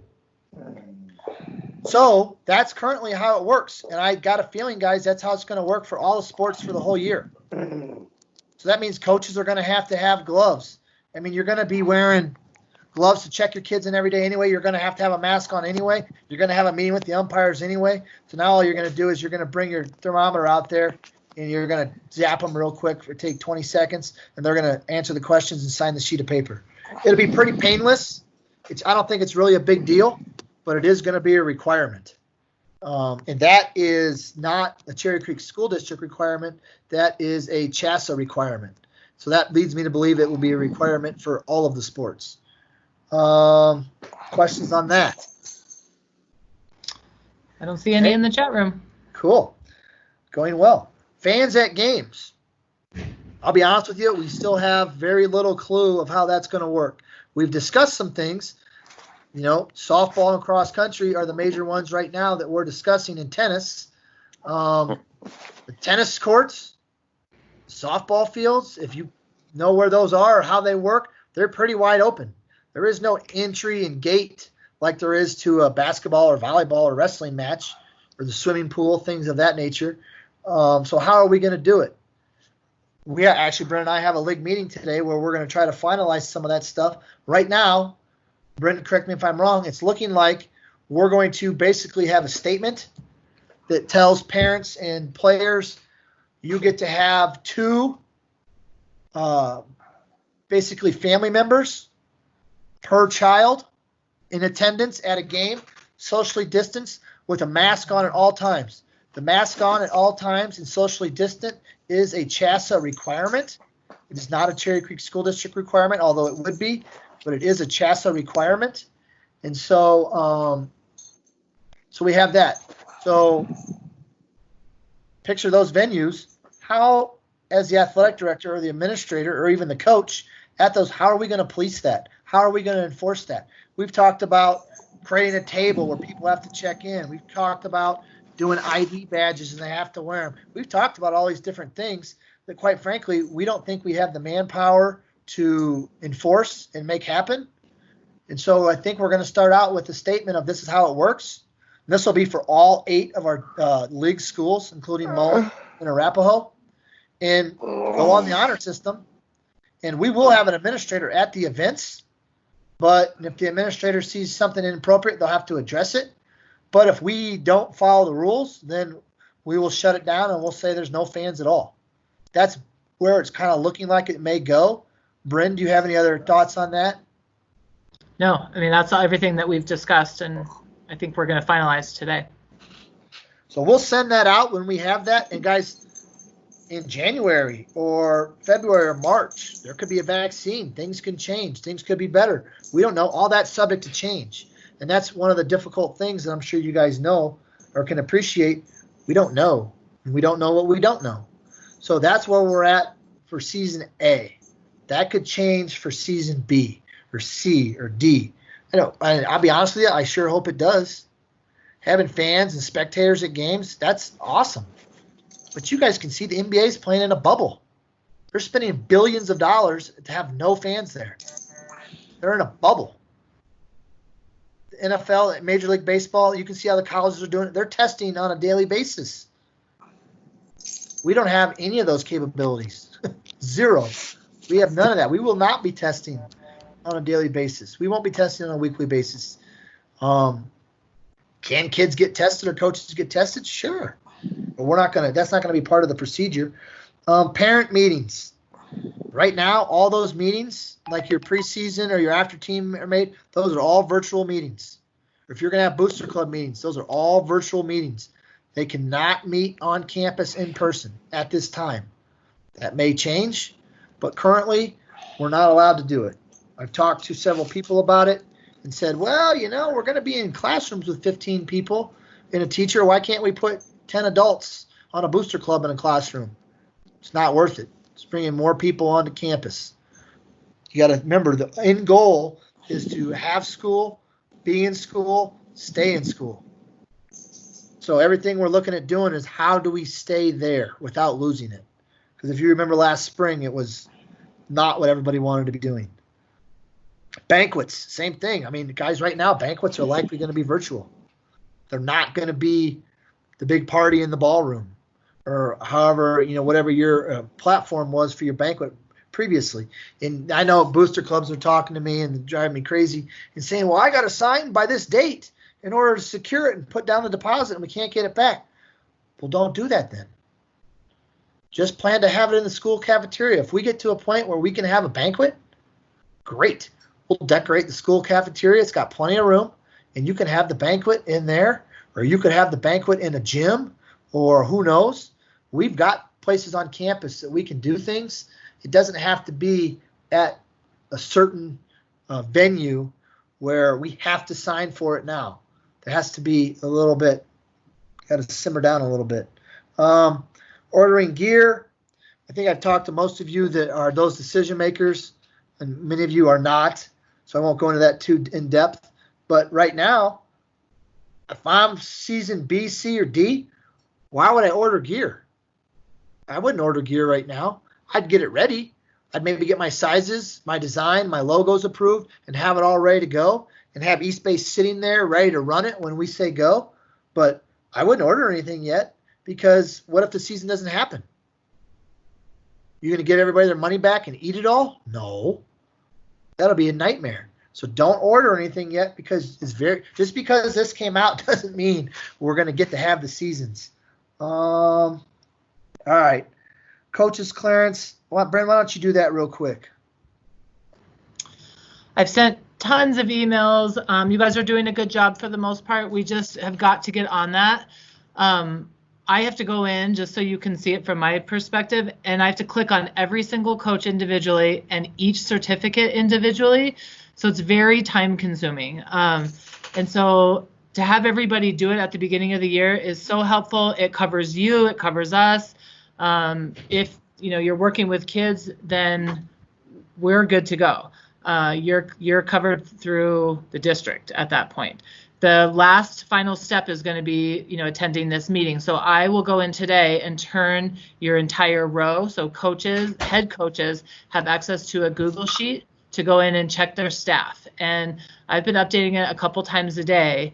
So it's current as of last night about 6 o'clock. What you need to know, I have to go through through Sharon Webb in the main office to get that report. So it's not as frequently updated, and I'm writing in there when is the last time I updated. So if you have a coach telling you that they did it, then make sure you're looking at when I updated last. But if you're not cleared on that Google Sheet, if you're not turned green, then that coach is not cleared to be with kids as of Monday. So boys golf, you're current, but everybody else, as of Monday, we need every coach cleared if they're planning to work with any of our student athletes after that point. Please call my office if you have trouble with any of it. Rebecca can help you. I can help you. That CHSA support line, so it's chsasupport@planeths.com. They're very responsive. They've hired somebody to respond. And so you'll get an email right away. Within 24 hours, you'll get an answer to resolve the issue. Immediately, you get a response that they have received your email and they've assigned a case number essentially to it.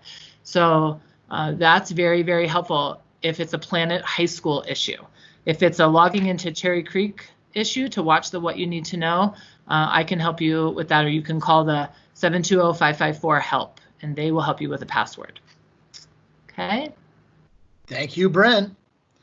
Hang with us, guys. I know this is a lot. We're going to get into some sports-specific stuff here in a second. But know this. Right now, other than the Season A teams, after there's a couple still doing something tomorrow, after tomorrow, anybody in Season B, C, or D will be taking a break until after Labor Day.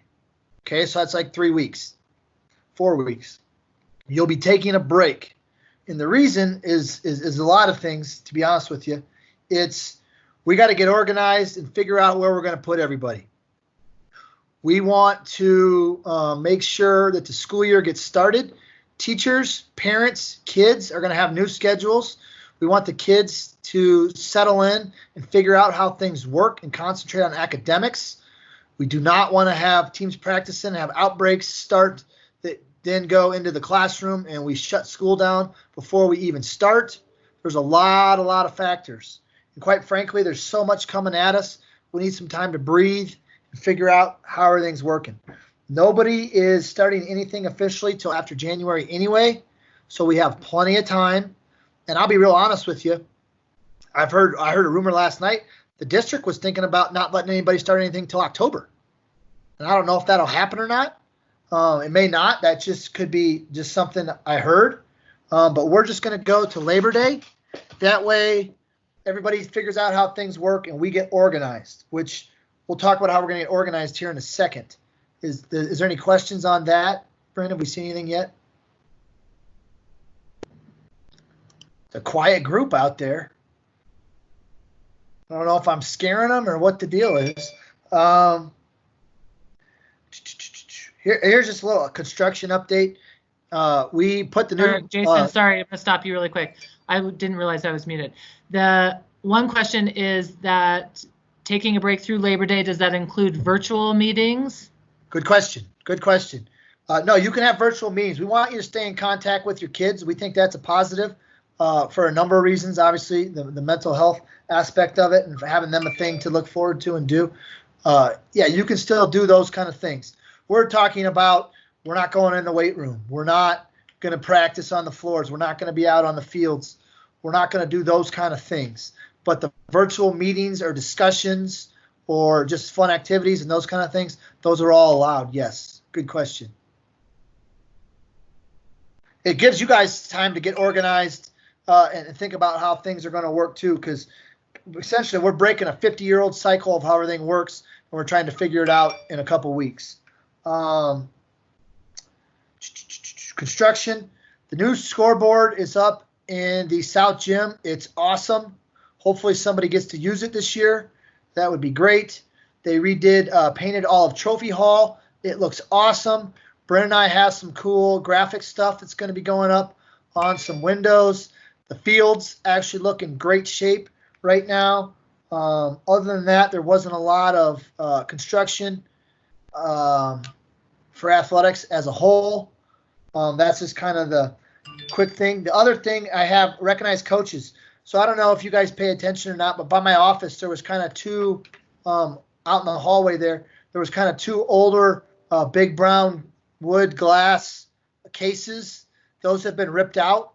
One of them is going to be replaced with a more modern looking to display things.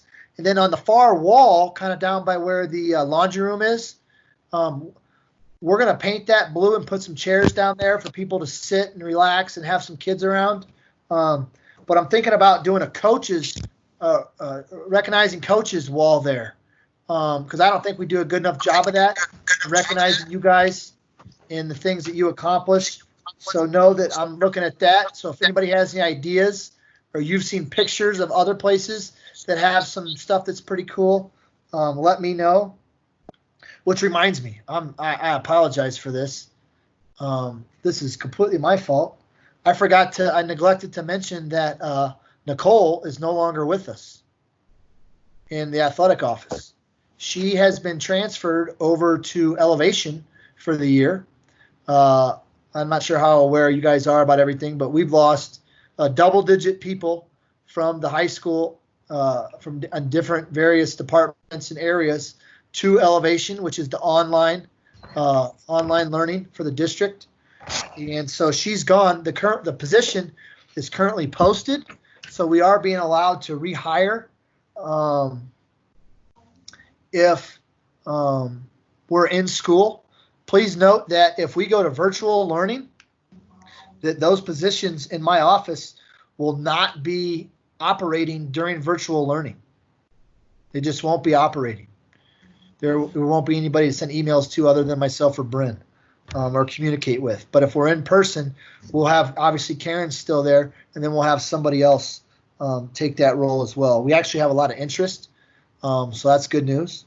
The other thing on number 10 there, and we'll talk about this in a minute, but that's the Stutler Bowl. I put Stutler rotation for lack of a better way to phrase it. If you guys don't know, Eagle Crest and Grandview got turf fields at their school. Smoky and Overland got them last fall and finished in the winter. Eagle Crest and Grandview's just got done. Cherry Creek and Cherokee Trail did not get a turf field. We were slotted to get one, and then COVID hit, and some decisions were made that for obviously probably obvious reasons, but the effect for us in Cherokee Trail was that we were no longer going to get a turf field, so we did not. So in order to have equal opportunity as the other schools, we have basically said a lot of those schools and some of their sports, particularly soccer, lacrosse, and field hockey, they're going to try to play those varsity games on site at their school rather than the stadiums, which will open up the stadium for more practice times for our sports that use the stadium. Okay? And so we're trying to set that up. So 2 days a week, we are the only school in Stutler Bowl. There are no games, so we could rotate our sports through the stadium. I think as we get into season C and D, I'll be real honest, it's going to be a cluster. We're going to have to get creative and think of some things to make some things work. But just to let you know about turf fields and why it says Stutler rotation and things of that nature. The district is aware of what challenges that presents, which is why they're helping to make sure that those 2 stadiums stay open for the schools on site so that they have access to turf fields as well. Number 11, roles redefined for athletic office. Essentially, I just kind of talked to you about Nicole. So obviously Karen's here by herself right now trying to handle it all, and it's a lot. Rebecca is helping from Bryn's office. Hopefully we'll get someone hired here in the next week or 2 to come in and help, but there's a lot going on. I got myself and Bryn's cells there. And the other thing I'm not going to get into details, but essentially the district, as teachers know, they've made some changes in days worked and salaries and some things. And so some of that stuff has been removed from myself and Bryn in different capacities. And so what I've told Bryn, if you guys, Bryn, how many sports do you have? 8? 6? 7? I was close. I surrounded it. So Bryn has 7 sports. So what I've told her now, this is year 3, right? Yeah. And Bryn's always been heavily involved, but what I've told her and the coaches that she's going to work with is, if you email me or text me and it's not like major, I'm just going to forward it to Bryn, because I'm having trouble keeping up with everything that's going on as it is. And that's why, Bryn was brought on, and Goldie before that, because we have so much going on with all of our teams and sports that other schools just don't have. So it's not that I don't like you or your sport. It's in order to give it the proper attention, it kind of has to be that way. And I'll be honest, we're working 60-hour weeks right now. I mean, Bryn was probably pissed at me. I was texting the league before 6 a.m. this morning about stuff and sending emails out at 9:30 last night. And that's just to try to keep up. So that being said, I would like to see my daughter at some point.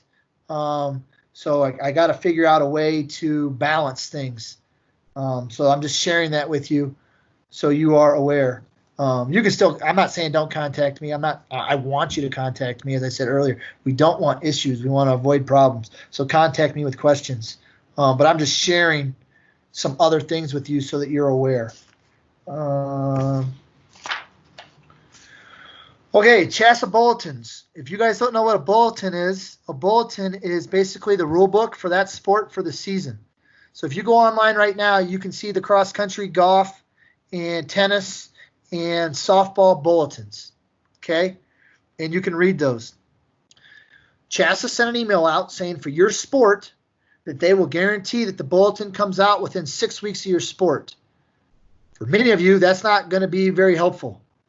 For some CHSA commissioners, and know this, they all operate differently. Just like an AD at a different school may operate differently, they operate differently. So Justin Saylor is a CHSA assistant commissioner. I think he's had 3 Zoom meetings already for his sports. I think he had 2 last night. And he's going through everything and saying what's going to happen. Other commissioners aren't doing that. So it's a little bit more fuzzy, and we don't have details. The reason the bulletins are so important is go to number 13, Centennial Lake philosophy regarding schedule, is we're getting information. So I'm going to give you guys some examples of things that I know right now, and then you can kind of process it and relate it to your sport. I mean, you guys all know that the seasons are shorter. You saw the dates on the calendar. You all know that your contests have been reduced. Well, why have your contests been reduced?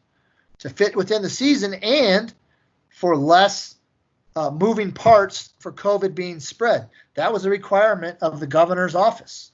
Okay, so like for example, last night we're on the soccer one, and if you look at it, soccer gets to have 10 contests. Okay, that they usually play 15.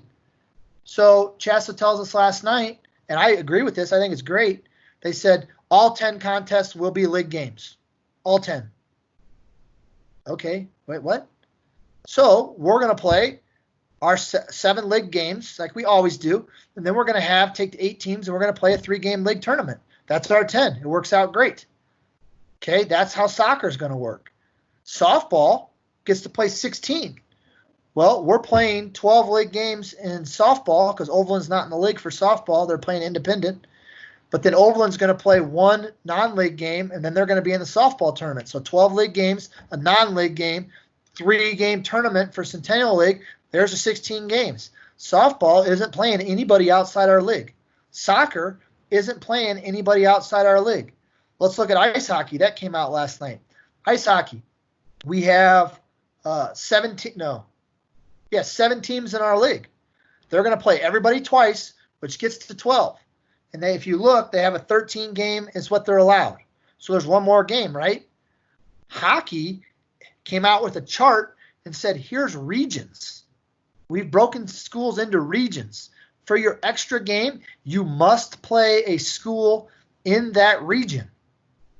So we have this list of schools that we have to pick from, and we have to play one of those for extra game. That's the requirement. Okay, obviously that's very different. Nothing like that has ever been the case. Okay, so hopefully you guys are thinking about this, and if you have questions, put them in the chat. But tell them the reason why we're playing league games, why Chassa made that rule. Sure. So the idea is when you're playing league games, a lot of leagues have either one or a couple districts in there. So those districts can work together and come up with rules of how it's going to work. The protocols that they're going to follow and the comfort level of working with people. Those are some of the things, right? So like, for example, in the Centennial League, we've met several times. We're meeting again today, probably again tomorrow, about how it all works. But we're coming up with how we're going to do it because the idea is not, and you guys know, as Cherry Creek, our schedule is always as hard as it can be. We play the hardest schedule. We want to play the best teams because we want to get challenged because in the end, we want to win. Those are facts. That is not the case this year. The case this year is how do we continue to stay in school? How do we get to play our seasons without having them shut down and give our kids an opportunity to at least practice, be around their friends, and then compete and play games? Okay? So that's the general gist, correct, Bryn? Okay, so let me take that a step further. You look at some of this stuff, and you have to be aware. So this is the other problem too. Chassa hasn't come out with all the information yet on all the different sports. I know a lot of it because I've called and found out, but they haven't posted it. But for example, softball is going to have 16 teams make the playoffs. And they are going to qualify by the 3-prong RPI, max preps, and coaches poll to decide how you qualify, and then they're going to use that for seeding. And there is going to be no regionals this year, and they're going to go straight to state. Now, let's change directions. Let's use soccer. Soccer is taking a different method, and they are doing the automatic qualifiers from leagues to make up the playoff field. So you guys haven't seen that chart, but I can tell you the Centennial League, we get 2 teams automatically in. Okay? And it adds up to 12 teams automatically in the playoffs based on the auto qualifiers. That leaves 4 because 16 are going to make the playoffs in soccer. So that means we have 4 open spots for to make the playoffs for the whole state. And those are going to use those 3-prong method, max preps, coaches poll, and RPI to decide who the other 4 are.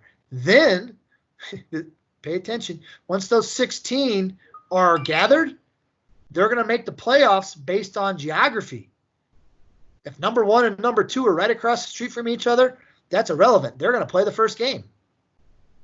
Because they're basing soccer, they're basing the playoffs on geography to limit travel and limit exposure. Okay? That is obviously a huge departure from how things have worked before, and obviously very different from how softball is working. So as athletic directors, we have to look at all this and figure out, what is our philosophy? How are we going to set this up? I mean, the text chain that was going around this morning at 6 a.m. was, do we say that our 2 auto qualifiers are from the 7 regular season games in soccer, and then, we hope we get a third, maybe a fourth, but probably just a third team qualifies? Or do we say, hey, we're going to take the top 2 teams from the tournament. Whoever makes the championship, those are the 2 teams, because the leagues get to decide this part, guys, of how they're going to decide it. The leagues decide it, not CHSA. So are we going to decide the top 2 teams in the tournament for soccer are the auto qualifiers? And then if you do it that way, one mode of thought is, well, if the top seed, let's say Cherry Creek, we're the top seed, but we get upset in the second round, well, we may still be 9-1 then at that point. We still may qualify, or likely qualify, for the playoffs at 9-1. And so our league then gets 3 in, because the 2 that got in the championship of the tournament, plus the number 1 seed who was knocked out of the tournament, they're all going to get in. That's one mode of thought. Will it happen that way? Who knows, right? So these are things that we're thinking about and discussing. So for soccer, for the boys and girls, they're not going to have any say over their schedule whatsoever. It's going to be already done. Softball schedule was already done. Cross country, they're being limited to 50 boys and 50 girls total at a meet. So we're looking at saying, instead of running 7 kids this year, you can only run 6 with the 8 schools and hosting meets amongst ourselves to keep it at 48. And then what do we do for the other 300 kids that are out? We have meets on different days or different locations. Excuse me. There's a lot of moving parts. Okay? Like baseball, we've been told baseball is going to get 24 teams in the playoffs. And basketball is going to get 32. And we've been told in football that the first 3 weeks of the season are basically erased. You're going to start in week 4 with what your schedule already was, and you're going to play those 7 games. So nothing changes with the schedule, which frankly I appreciate. And then only 8 teams will make the playoffs in football instead of the 24. They're going to have 8 teams total make the playoffs. That's it. Continuing on to that trend, we're being told that likely most of the semifinals and championships that are played kind of at off-site areas this year, I mean, not all, but the vast majority of them will be played at host high school sites. So, for example, there could be state championships to some degree being held at Stutler Bowl for various sports this year, which I think would be freaking awesome, right? So these are some of the things that could be real positive that come out of some of these changes that everybody's worried and frustrated about right now. But to host a state championship at Stutler Bowl and win it on our own field or in our own gym or in our own pool, and I'm not sure which sports are going to do that kind of stuff yet, but you guys, you get the idea. Do we have any questions on any of that, Bryn? No questions right now. I'm that thorough? Well, I've answered a few, but we're good. All right. You're that thorough right now. What's that? I said you are being that thorough right now. They're probably tired of hearing me or talk. Everyone's just checked out. That could be too. Should I tell a joke? Yeah. Keep them on their toes. Yeah. I don't have any. Okay. Roster limits. All right. This is very complicated. Most people, conventional wisdom would say we need to lower our roster limits. We need to have less teams. We need to do less things based on the overall guidance of how everything is working. You've heard everything I'm talking about. We're not traveling to play Fairview in a game this year. We're not going to Fort Collins. We're not going to Springs. They want you to play local. The playoffs are going to be held local. There's all these kind of things like that, right? So are we still going to have 200 kids out for cross country or even more this year now because there's no other people in season A, so they all want to go out for cross country and tennis now because there's no other season going on. So we're going to try, if we can come up with a plan that works, to have a spot for all these kids at least to go to daily practices for cross country or be on the ladder for golf or for tennis, those kind of things. We're not sure we can fill competitive schedules because other schools are reducing. And like I said, some districts aren't even offering teams. They're not even doing anything. So we're not exactly sure how that's all going to work. But, you know, I've met with Mr. Silva several times, and he supports, as you guys know, offering as many spots as possible to as many kids as possible. So that's what we're going to look to try to do.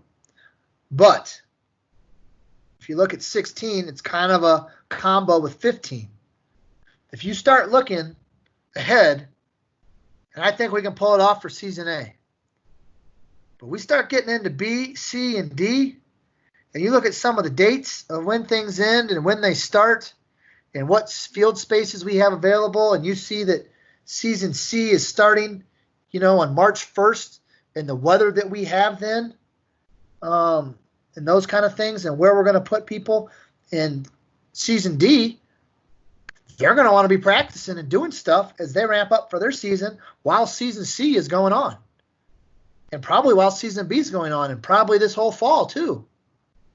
So what matrix are we going to use to create space and figure out this mess of where we're going to put everybody, because everybody's going to want space at the same time. And then if we get any kind of weather at all, how that's going to work when all these sports are looking for somewhere to go, but we have indoor sports going on in the gyms too. You can probably bang your head against the wall for a while trying to figure all that out. So that's why yesterday some head coaches received an email, or maybe it was the day before, and said, I need information from you of what your plan is, at least from after Labor Day through December, what you would like to acquire for field space and times, because I'm going to have to make a big map and try to figure it all out of who's getting what when, and try to make it as equitable and manageable as possible. So just be aware that those kind of things are going to be fairly complicated, which leads me to, are we going to be able to offer all our teams? Are we going to be able to have space for all those kids? I don't know. But that's why I need you guys to get me the information for the fall so we can see what that looks like as we move into semester 2, where, quite frankly, I hope that we are able to continue and get to play. You know, who knows? Questions? Do we see any questions, Bryn, on that? Wow. 17, we'll get into that more later. And it's not going to happen really for season A, but for booster clubs and coaches, we're going to go with a checklist and cashless system moving forward out of bookkeeping. Mary and Lisa are going to send out some more information, and you're going to work with them. Most of you that are assistant coaches, you won't deal with that at all, so I won't go into detail about that now. But we're kind of moving into the 21st century in that regard. 18, masks. We need to wear them. We need to wear them. Right now, the requirement is if you are indoors, you have a mask on at all times, athlete and coach. So in basketball, if you're running up and down the floor right now, you're supposed to have a mask on. You cannot take a mask off. If a kid has asthma or some sort of medical condition, you need to alert me. I need to alert the district. They go through that process with Tri-County, and we get the ruling of what's going to happen with that particular individual. But that needs to be communicated and figured out before that is allowed. So if a kid shows up, I'll use basketball, and they want to run up and down the court, and they say, I can't wear a mask. Well, we don't know that yet. So if we haven't been communicated to us ahead of time, that kid will need to sit out that day with a mask on, or if they can't wear a mask at all, then they'll probably have to leave. And you'll have to communicate with me, and we'll figure it out. So those maybe are some things you can send out to your communities ahead of time, that you need that information ahead of time, so that they don't get excited and mad when they show up and you tell them they can't do that. But the mask thing, guys. The only time you don't have to have a mask on is if you're alone in your office. Hence why we don't have masks on right now. Correct. My door is shut. Yeah, mine too. On campus, mask at all times. Outdoors, mask at all times. Except for outdoors if you're running and exerting physical energy. Like you're volleying back and forth for tennis, you don't have to have a mask on. If the kids are just standing there and you're talking to them, they need a mask on. If they're just stretching, they need a mask on. And here's the swimming is a whole different beast that we haven't got yet. Yeah. Yeah. Some of this stuff we haven't got yet. Like wrestling, how are they going to wrestle with the mask on? So we haven't got that far yet. Yeah. So here's what from my perspective, is the kids show up with the mask on and the check-in process goes pretty smooth. During practice, things go pretty smooth. During water breaks, it gets a little muddy and the kids don't stay spaced out as well as they should. So that's something you're going to have to work on and address. The big one is when the practice concludes and the kids leave. Kids need to leave the venue, and inside they already have it on, but outdoors they need to have their mask on when they leave. And they need to keep it on all the way to their car. Stutler Bowl is a tough one because, kids are exiting through that west gate. We have different entry and exit points, like you all should for all of your practices. One entry point, one exit point. And kids aren't wearing their mask as they exit, and then they're standing around outside waiting for their rides without their masks on. And so we need to send a coach out there. We don't need a coach to sit there and wait till every kid's picked up and that kind of stuff, although that's probably a best practice. That's a good policy to have. And you can rotate your coaches so it's not the same person. But somebody's going to need to walk up there and make sure that they're continuing to follow social distance, that they're continuing to wear their mask, and that goes for every sport. These are the kind of some of the things that maybe normally you wouldn't have had to think about, that you're going to have to think about, because some coaches can attest, that kind of stuff is being monitored by others. And we can look at it and say they're picking on us, but they're probably monitoring it because we should be doing it and we're not. So we need to do those things so that we can continue to have our practices, stay in school, and get to play our games. So that's it for the masks. Jason, there's a question. There's a question Okay. in the chat room. Is Cool. there a practice moratorium from October 18th through January 3rd for all sports? There's not. So it's a good question. So when they use practice moratorium, CHS is actually probably confusing everyone. Essentially, the date listed on the CHSA calendar. So unless you're season A, if you're season A, you're already going, you know what the deal is. The rest of the sports, B, C, and D, you are theoretically under Sundays excluded, or repeat that, Sundays excluded, you are on summer rules, meaning you're controlled by the school and the school district. Our rules. We're your oversight. CHSA is not your oversight currently during that time period. So we're going to allow at Cherry Creek High School, we're going to allow practices within reason. We're not going to have a group that starts, hey, well, we're season D. We start on 4/26. We'd like to go 3 hours a day, 5 days a week, starting after Labor Day, all the way through. We're not doing that. Okay, we're just not doing it. We don't have the space to do that either. But you get the idea. So that's a good question. You are allowed to do things, but it's all going to come through myself and Bryn, and we're going to have it on the calendar. We have to turn in, and Bryn can attest to this all summer. We had to turn stuff in all summer for every project, every practice that everybody wanted to do. We had to keep a master sheet and turn it in the district so that they could approve it before we were allowed to do it. And the coaches that did that this summer, they know the deal. We had to get it from them, and then we told them it was okay, kind of thing. Does that answer that one? Any more questions on that? The other question is, what restrictions are in place during that time? I think you might have answered that. Well, actually, there is some more to that. So that is a good question in the sense that so I'll use baseball. So some districts and schools are playing full. Good morning, Cherry Creek High School. This is Sorry, the second hold on one reminder second. that if you are on campus today and you are a certified employee, you do need to sign in so that you can avoid having to work on Wednesday, November 25th.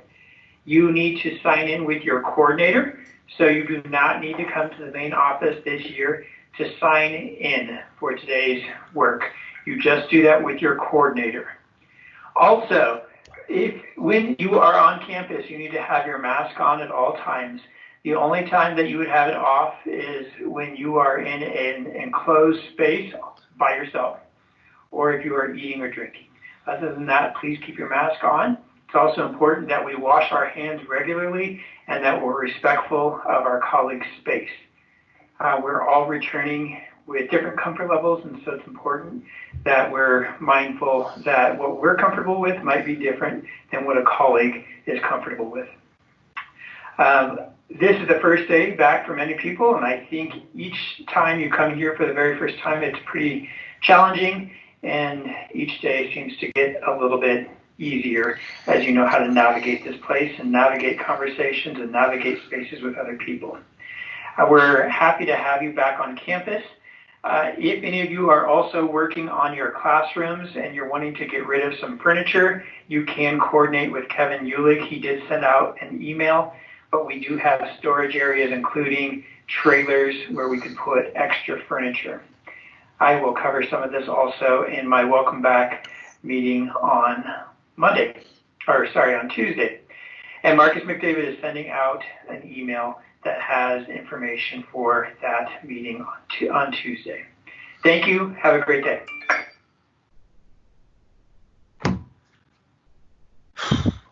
Okay. Where were we? Masks. Well, you just heard Principal Silva. Maybe you heard him talking about masks on campus. Did I cover that last question, Bryn? Oh, yeah, I know what I was going to talk about. Baseball. So here's a for example, guys, and you can kind of equate this or move it into your sport. So some areas are being allowed to play like real baseball games right now and host them on their campus. Not in our district, but in other districts or schools. So it would be only fair for a baseball coach, a baseball kid, or a baseball parent to say, can we do that? Right now, the answer is no. You cannot do that.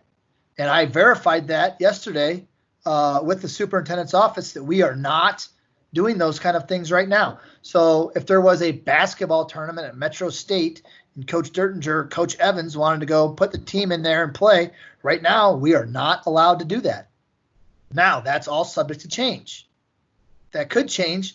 The school year gets going and things are going well, you know, restrictions could loosen. I mean, people want to get back to normalcy. They want to be able to do those things. They're not, no one's trying to be mean. It's just the way things are right now. Now, can you, if you're a coach, can you go coach a club team right now? Yes, you can. That's at your own risk. It has nothing to do with Cherry Creek High School or Cherry Creek School District, and you will have no insurance or support through the district in that realm. Can you coach your own kids? Like if you coached a club volleyball team and there was some kids from Creek on the team, is that allowed right now?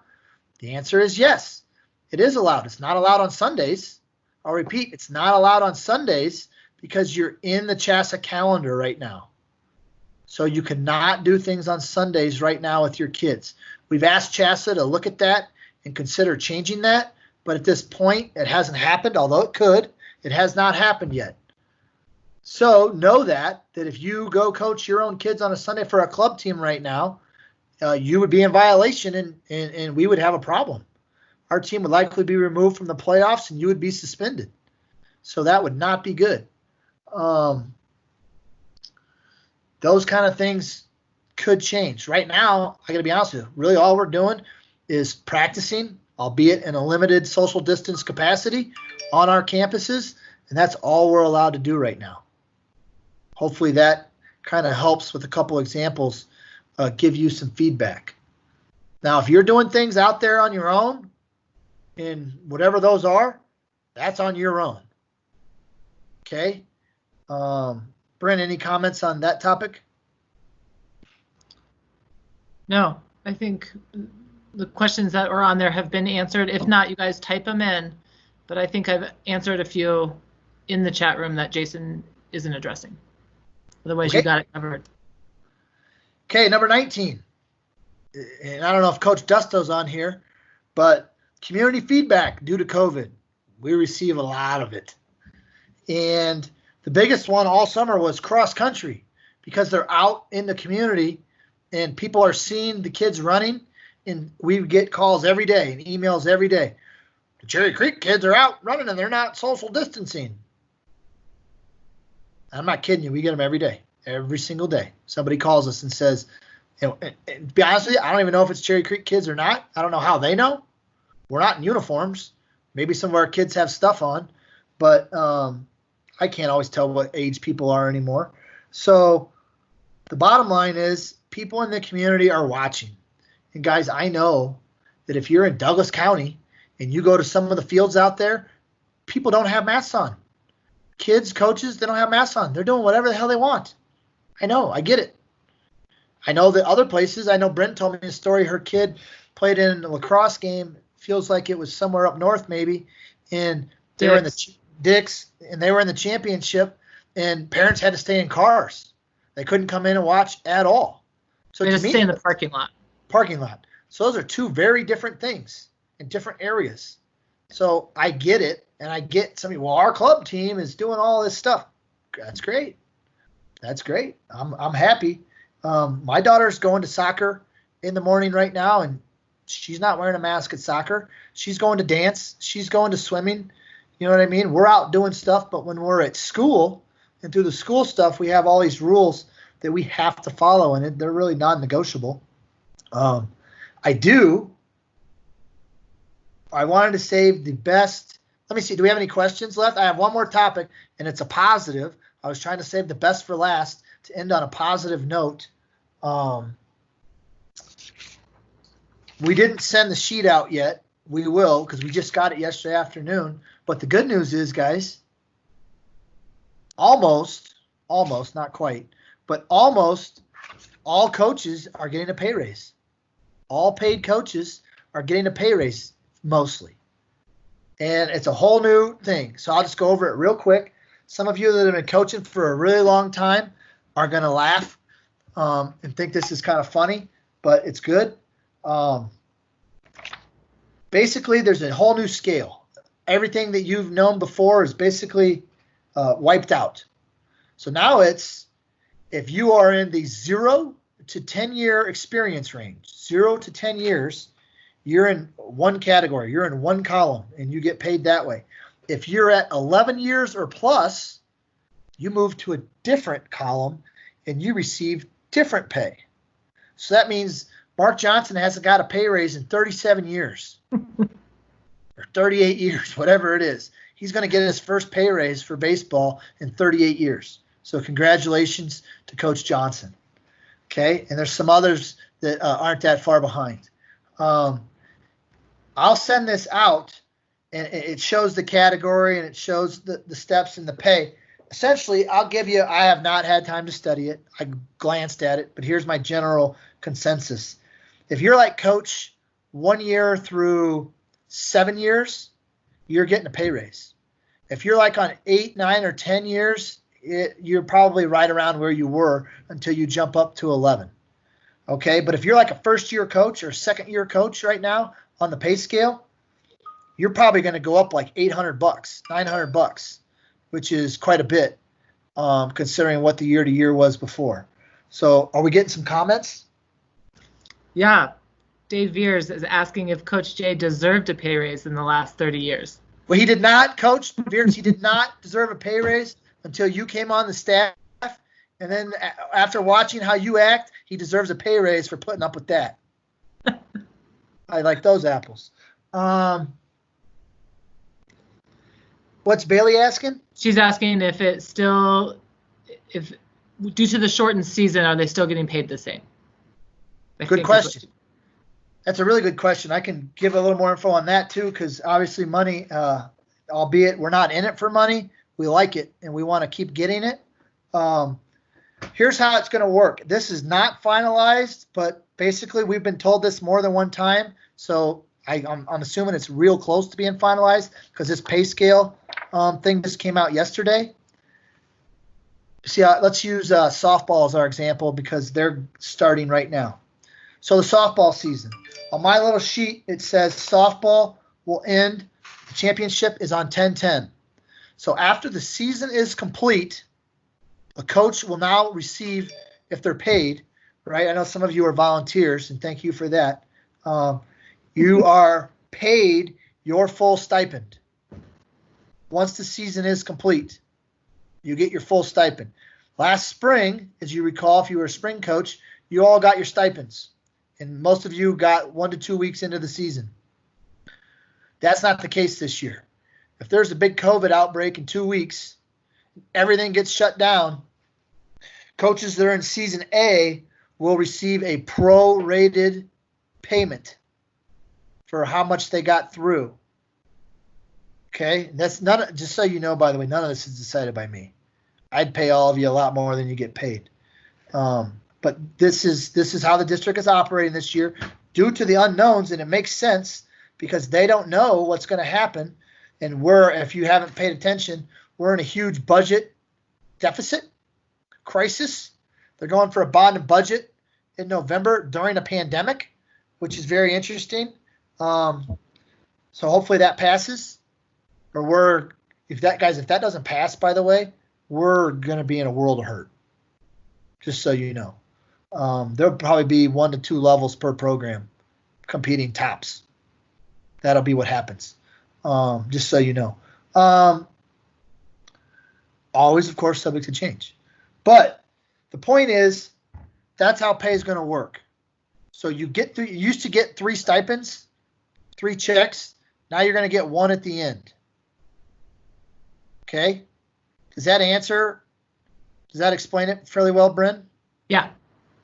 Is anybody else chiming in with some business? 0 is still 0. That's right. You probably get a hat out of the deal, though. Maybe you'll get a shirt this year, too. Any other questions? I know it's a lot, and I know that certain sports, we don't have any information to share. I mean, I can go down this list and look at it and go, we really haven't talked about spirit very much. We haven't talked about Dirt has an email or has a question. Who? Dirt. Okay. He says fall leagues are going to form with teams from all over. Will our district allow teams to play in these type of leagues this fall? Yeah, currently the answer is no. That would include all the teams in our district. So, I mean, I'm not trying to be the old tattletale type thing, but if you're a coach in a sport and you pick a school in our district and they're in the league, let me know. Jason. Yes. Mark Goldsberry. So if we tried to play a fall basketball league under the name of Cherry Creek High School, it's a no. That's but right. if we joined this fall basketball league / you called yourself the Tigers. Right. And you didn't wear anything that was Cherry Creek, and you signed up. Now, Goldie, here's where it gets complicated, right? If these groups forming these leagues are smart, they're going to know district's opposition to some of this stuff. So if they're making you play as your high school team, then you're not going to be able to do it. But if a club team enters a tournament and it has no name, no uniform, no nothing, affiliation, that's on whatever group of people it is that is doing those kind of things. Okay, thank you. Are athletic fees remaining the same or are they increased? Good question.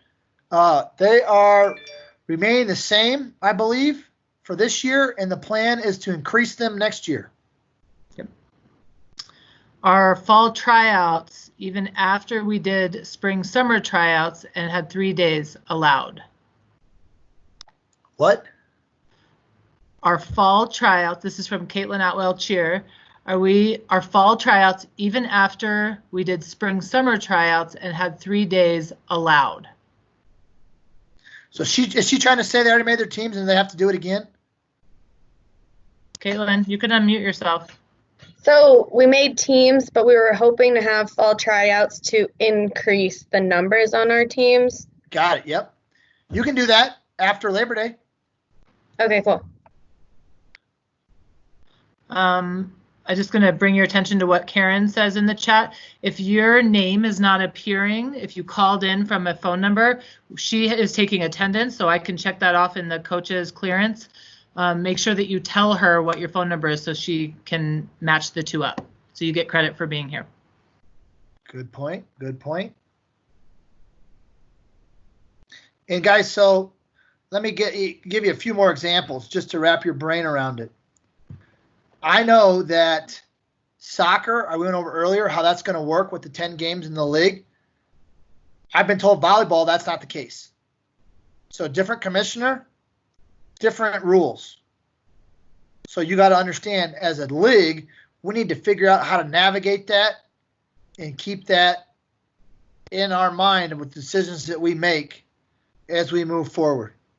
It's really much more difficult than maybe you realize when you're seeing the whole scope of how all this works.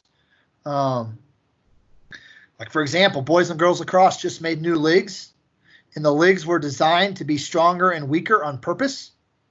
And I think that this year, the weaker leagues are still going to get an automatic qualifier, even though only 8 teams are going to make the playoffs. And people are going to go, well, they're terrible. They would never make the playoffs. Yeah, I get it. We're also in a pandemic. That's how that goes. Like for ice hockey guys right now, the plan is 4 teams make the playoffs total. 4 total. That's it. There's like 22 teams. 4 make the playoffs. Same thing with field hockey. Only 4 teams are getting in the playoffs, and they were going to have 12. So things are very different. I'm aware. We just need to roll with the punches and do our best. If we take care of our own business, we'll end up in a good spot in the end anyway. Most of the time, if you're not in that top 8 or whatever to make the playoffs, you weren't going to be winning at all anyway. And most of the time we are in that top 8 for a lot of things, or however many it is. So we just need to take care of our own business, and the rest of it will take care of itself. Jason, I think you just need to clarify. Okay, as I'm still getting questions, are we allowed to play as a high school team in a league or as a club, not labeled as Cherry Creek High School? If we're allowed to do that as a club, can we use our facilities like GV or our fields? Who's asking that? Wilmer. So, Wilmer, we're going to get into John Thompson territory, Bryn. I know. Wilmer, Okay. so Yes. this goes for Yes. everybody. Mhm. You can practice, like we discussed earlier, getting it approved and gathering space for Cherry Creek High School on our campus. Difference is, of course, you have to follow social distancing rules. So to clarify that I'm not naive, I can tell that basketball wants to enter in these tournaments, right? Pretty clear. So the problem that they're going to have is when they practice on our site, their current model, currently, this could change, of course, they're not going to be able to run plays and set screens and have practice as normal to get ready for this league because we're not allowed to do that. But they could practice and skill development and stay in shape and exercise and all those kind of things. Exact same thing for soccer. Soccer can be out there doing drills and doing all the things that you just did in your camp, but not scrimmage against yourselves to get ready for whatever it is you're talking about doing. But whatever it is that you're talking about doing would not be affiliated with the school in any shape or form. Now, I can tell you from doing this for a long time, the problem is going to be, and I don't know, the district could come in and tell me I'm wrong too, by the way, and shut all that down. But the problem is going to be that when you're out there, as in Wilmer's example, with all our kids and our coaches, everybody that's there is going to think you're Cherry Creek.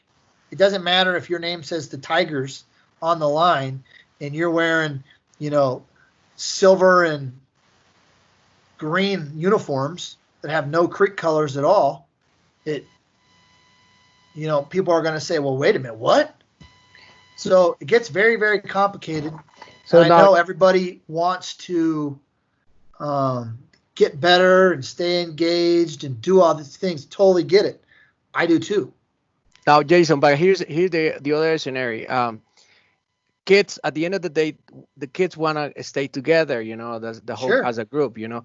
So if it's a club coach coming and running practice, and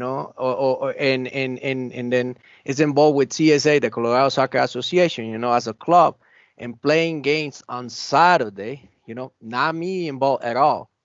Can they do that? But not on our facilities. That was the question. So it can be in a facility or not? No, he would have to. So whoever this club person is that you're referring to over at Greenwood Village, he would have to contact Greenwood Village, reserve space on his own, his own insurance, his own whatever, and that's perfectly legal. And he could set that up, and he could invite whoever he wants to that space and do the things, and he would have to follow the Greenwood Village rules that are set in place. Just like if the pool. Michael Jordan wanted to rent our gym and be a coach and have a practice in there, he would be doing that on his own through our district facility rental protocols and do that. I get what everybody wants to do and what everybody, what the thing is. What you got to understand is that based on the 8,000 meetings I've been to, if the school year is going okay and the numbers continue to go down, and that's why we're at that Labor Day wait till we do things thing, then we will likely get some restrictions loosened and we will be able to do more things. And that could happen as early as September. That could not happen at all. We could come back to school for 2 weeks and go to virtual learning and everything gets shut down. The variable range is like the extreme Democrat and Republican right now. They're complete opposite ends. We don't know how it's going to happen. We hope it all goes well. Obviously, the government, CHSA, and the superintendent's offices, who obviously were in conjunction with all those groups, they think, hopefully, that by season B, C, and D, we're going to be able to do things and get them going. Nobody really thinks that we're going to not be able to do anything at all, and then all of a sudden on boys soccer, which starts on 3/1, on 2/28, right, you still can't have any contact, but then on 3/1, you're able to have full contact and have a regular season. Obviously, that doesn't make a lot of sense. So we got to slow down and see how things develop, and kind of go forward. And I know that, these groups that are having these tournaments or these games, they want you to enter and they need you to enter now. And you got to understand, they're in it for money, and they're in it. They lost their spring season and some of their summers, and so they're putting pressure on everybody. And I get it, totally get it. But right now, we're not in a spot where we can say that that is okay, because we're being told it's not. Does that help it, Wilmer, answer that? Yeah, no, totally. I mean, it's clear that I can, based on your schedule, I can run practice, but not games or anything. If the club want to do that, they will be on their own thing. They need to talk to JB or whatever, if they want to do separate, if they want to continue with the kids. So, no, I got it. Mm-hmm. I mean, we want to be as inclusive as possible and do as much as we can. We're just very currently limited. But as you guys, if you kind of think back a little bit, we shut down, what was that, March 13th or whatever it was. And then everything was closed, until the end of June, and we weren't going to get to do anything. And then we'd see how July went. Well, like the second week of June, we got to do phase 1. We actually started earlier. And then we are moved all the way into stage 3. And we got to, do some stuff. And we weren't going to get to have any camps. And then we did get to have some camps. And we were worried we weren't going to be in school at all. Now we're in school in person part-time, and so hopefully as things continue, we'll have a clearer understanding of how it works and things will loosen up and we'll be able to do more. Because I know it's very difficult to do the things you want to do and the things that kids want to do. And I know that if they go out there to a club, they can do all of it. And so, baseball and volleyball and lacrosse and these other groups are saying, we're going to lose kids. They're not going to come do anything with us. They're going to go with the club because we have all these rules. Totally get it. Totally understand it and see where it's coming from. But you got to understand the people above us at the superintendent's office and the school board that are making these decisions, they're making these decisions based on going into classrooms in school and going to classes. Sports is kind of an afterthought, if that makes sense. Right now, the district is not renting any facilities to outside users. Mentioned that too. So like the pool, the gyms, we have not got that approved to have an outside vendor there renting the space right now. Another question, Jason, came through. If assistant coaches are paid through junior Bruin clinics, how does that look this year? Are we talking about POMs? Cheer. Well, right now we can't do them. Right. Hopefully that'll change. Yeah, it's complicated. It's a problem. No doubt.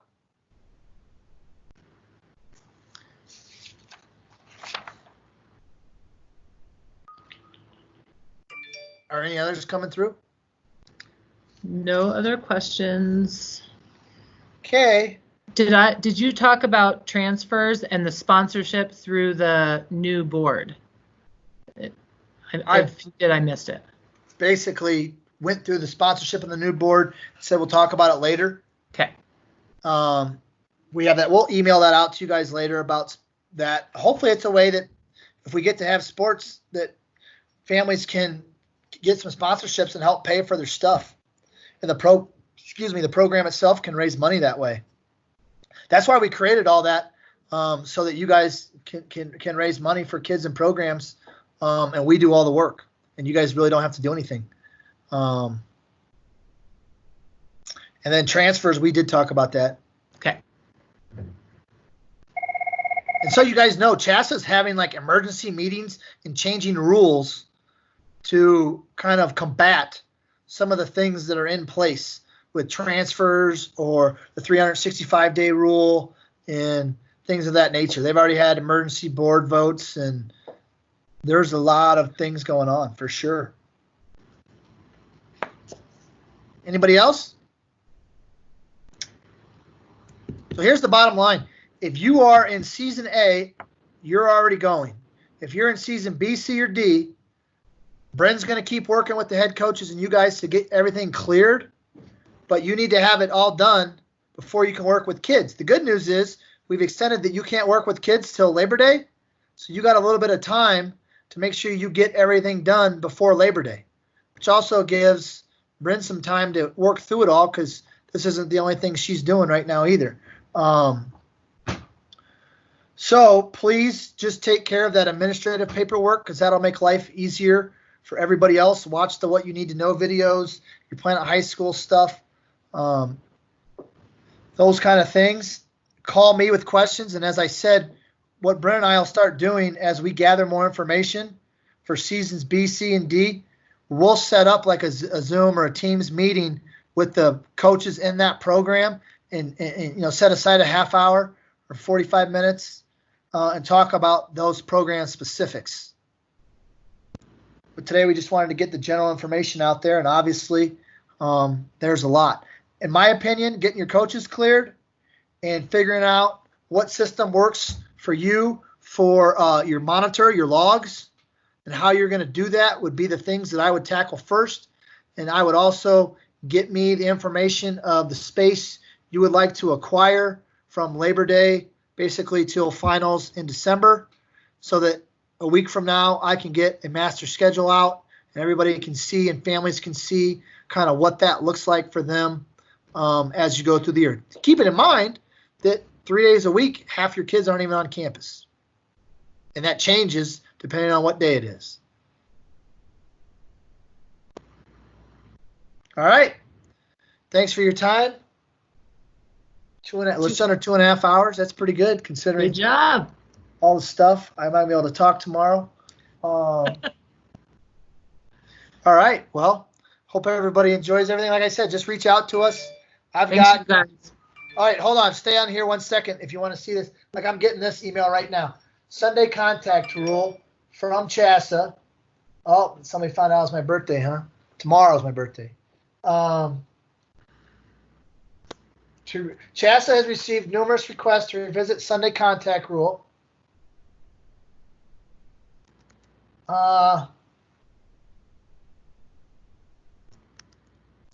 Restraints of COVID. So they just sent me a survey. This is kind of stuff, guys, that's going on as we speak. I got this email 7 minutes ago, roughly, and it's a survey, and it wants to know if Cherry Creek High School would vote in favor of eliminating the Sunday contact rule this year, which would help eliminate some facility crowding and some things like that, which we've been asking CHSA to do because I'm utterly scared of second semester with the facility usage. So obviously I'm going to vote in favor of yes. That doesn't mean you'd have to do it, but you get the idea. So these are, just to give you an idea, these are the things that are ongoing that could change as we go. Okay? Brent, I'll forward you this. It's interesting. Okay, thanks, guys. Okay. We'll talk later. Bye.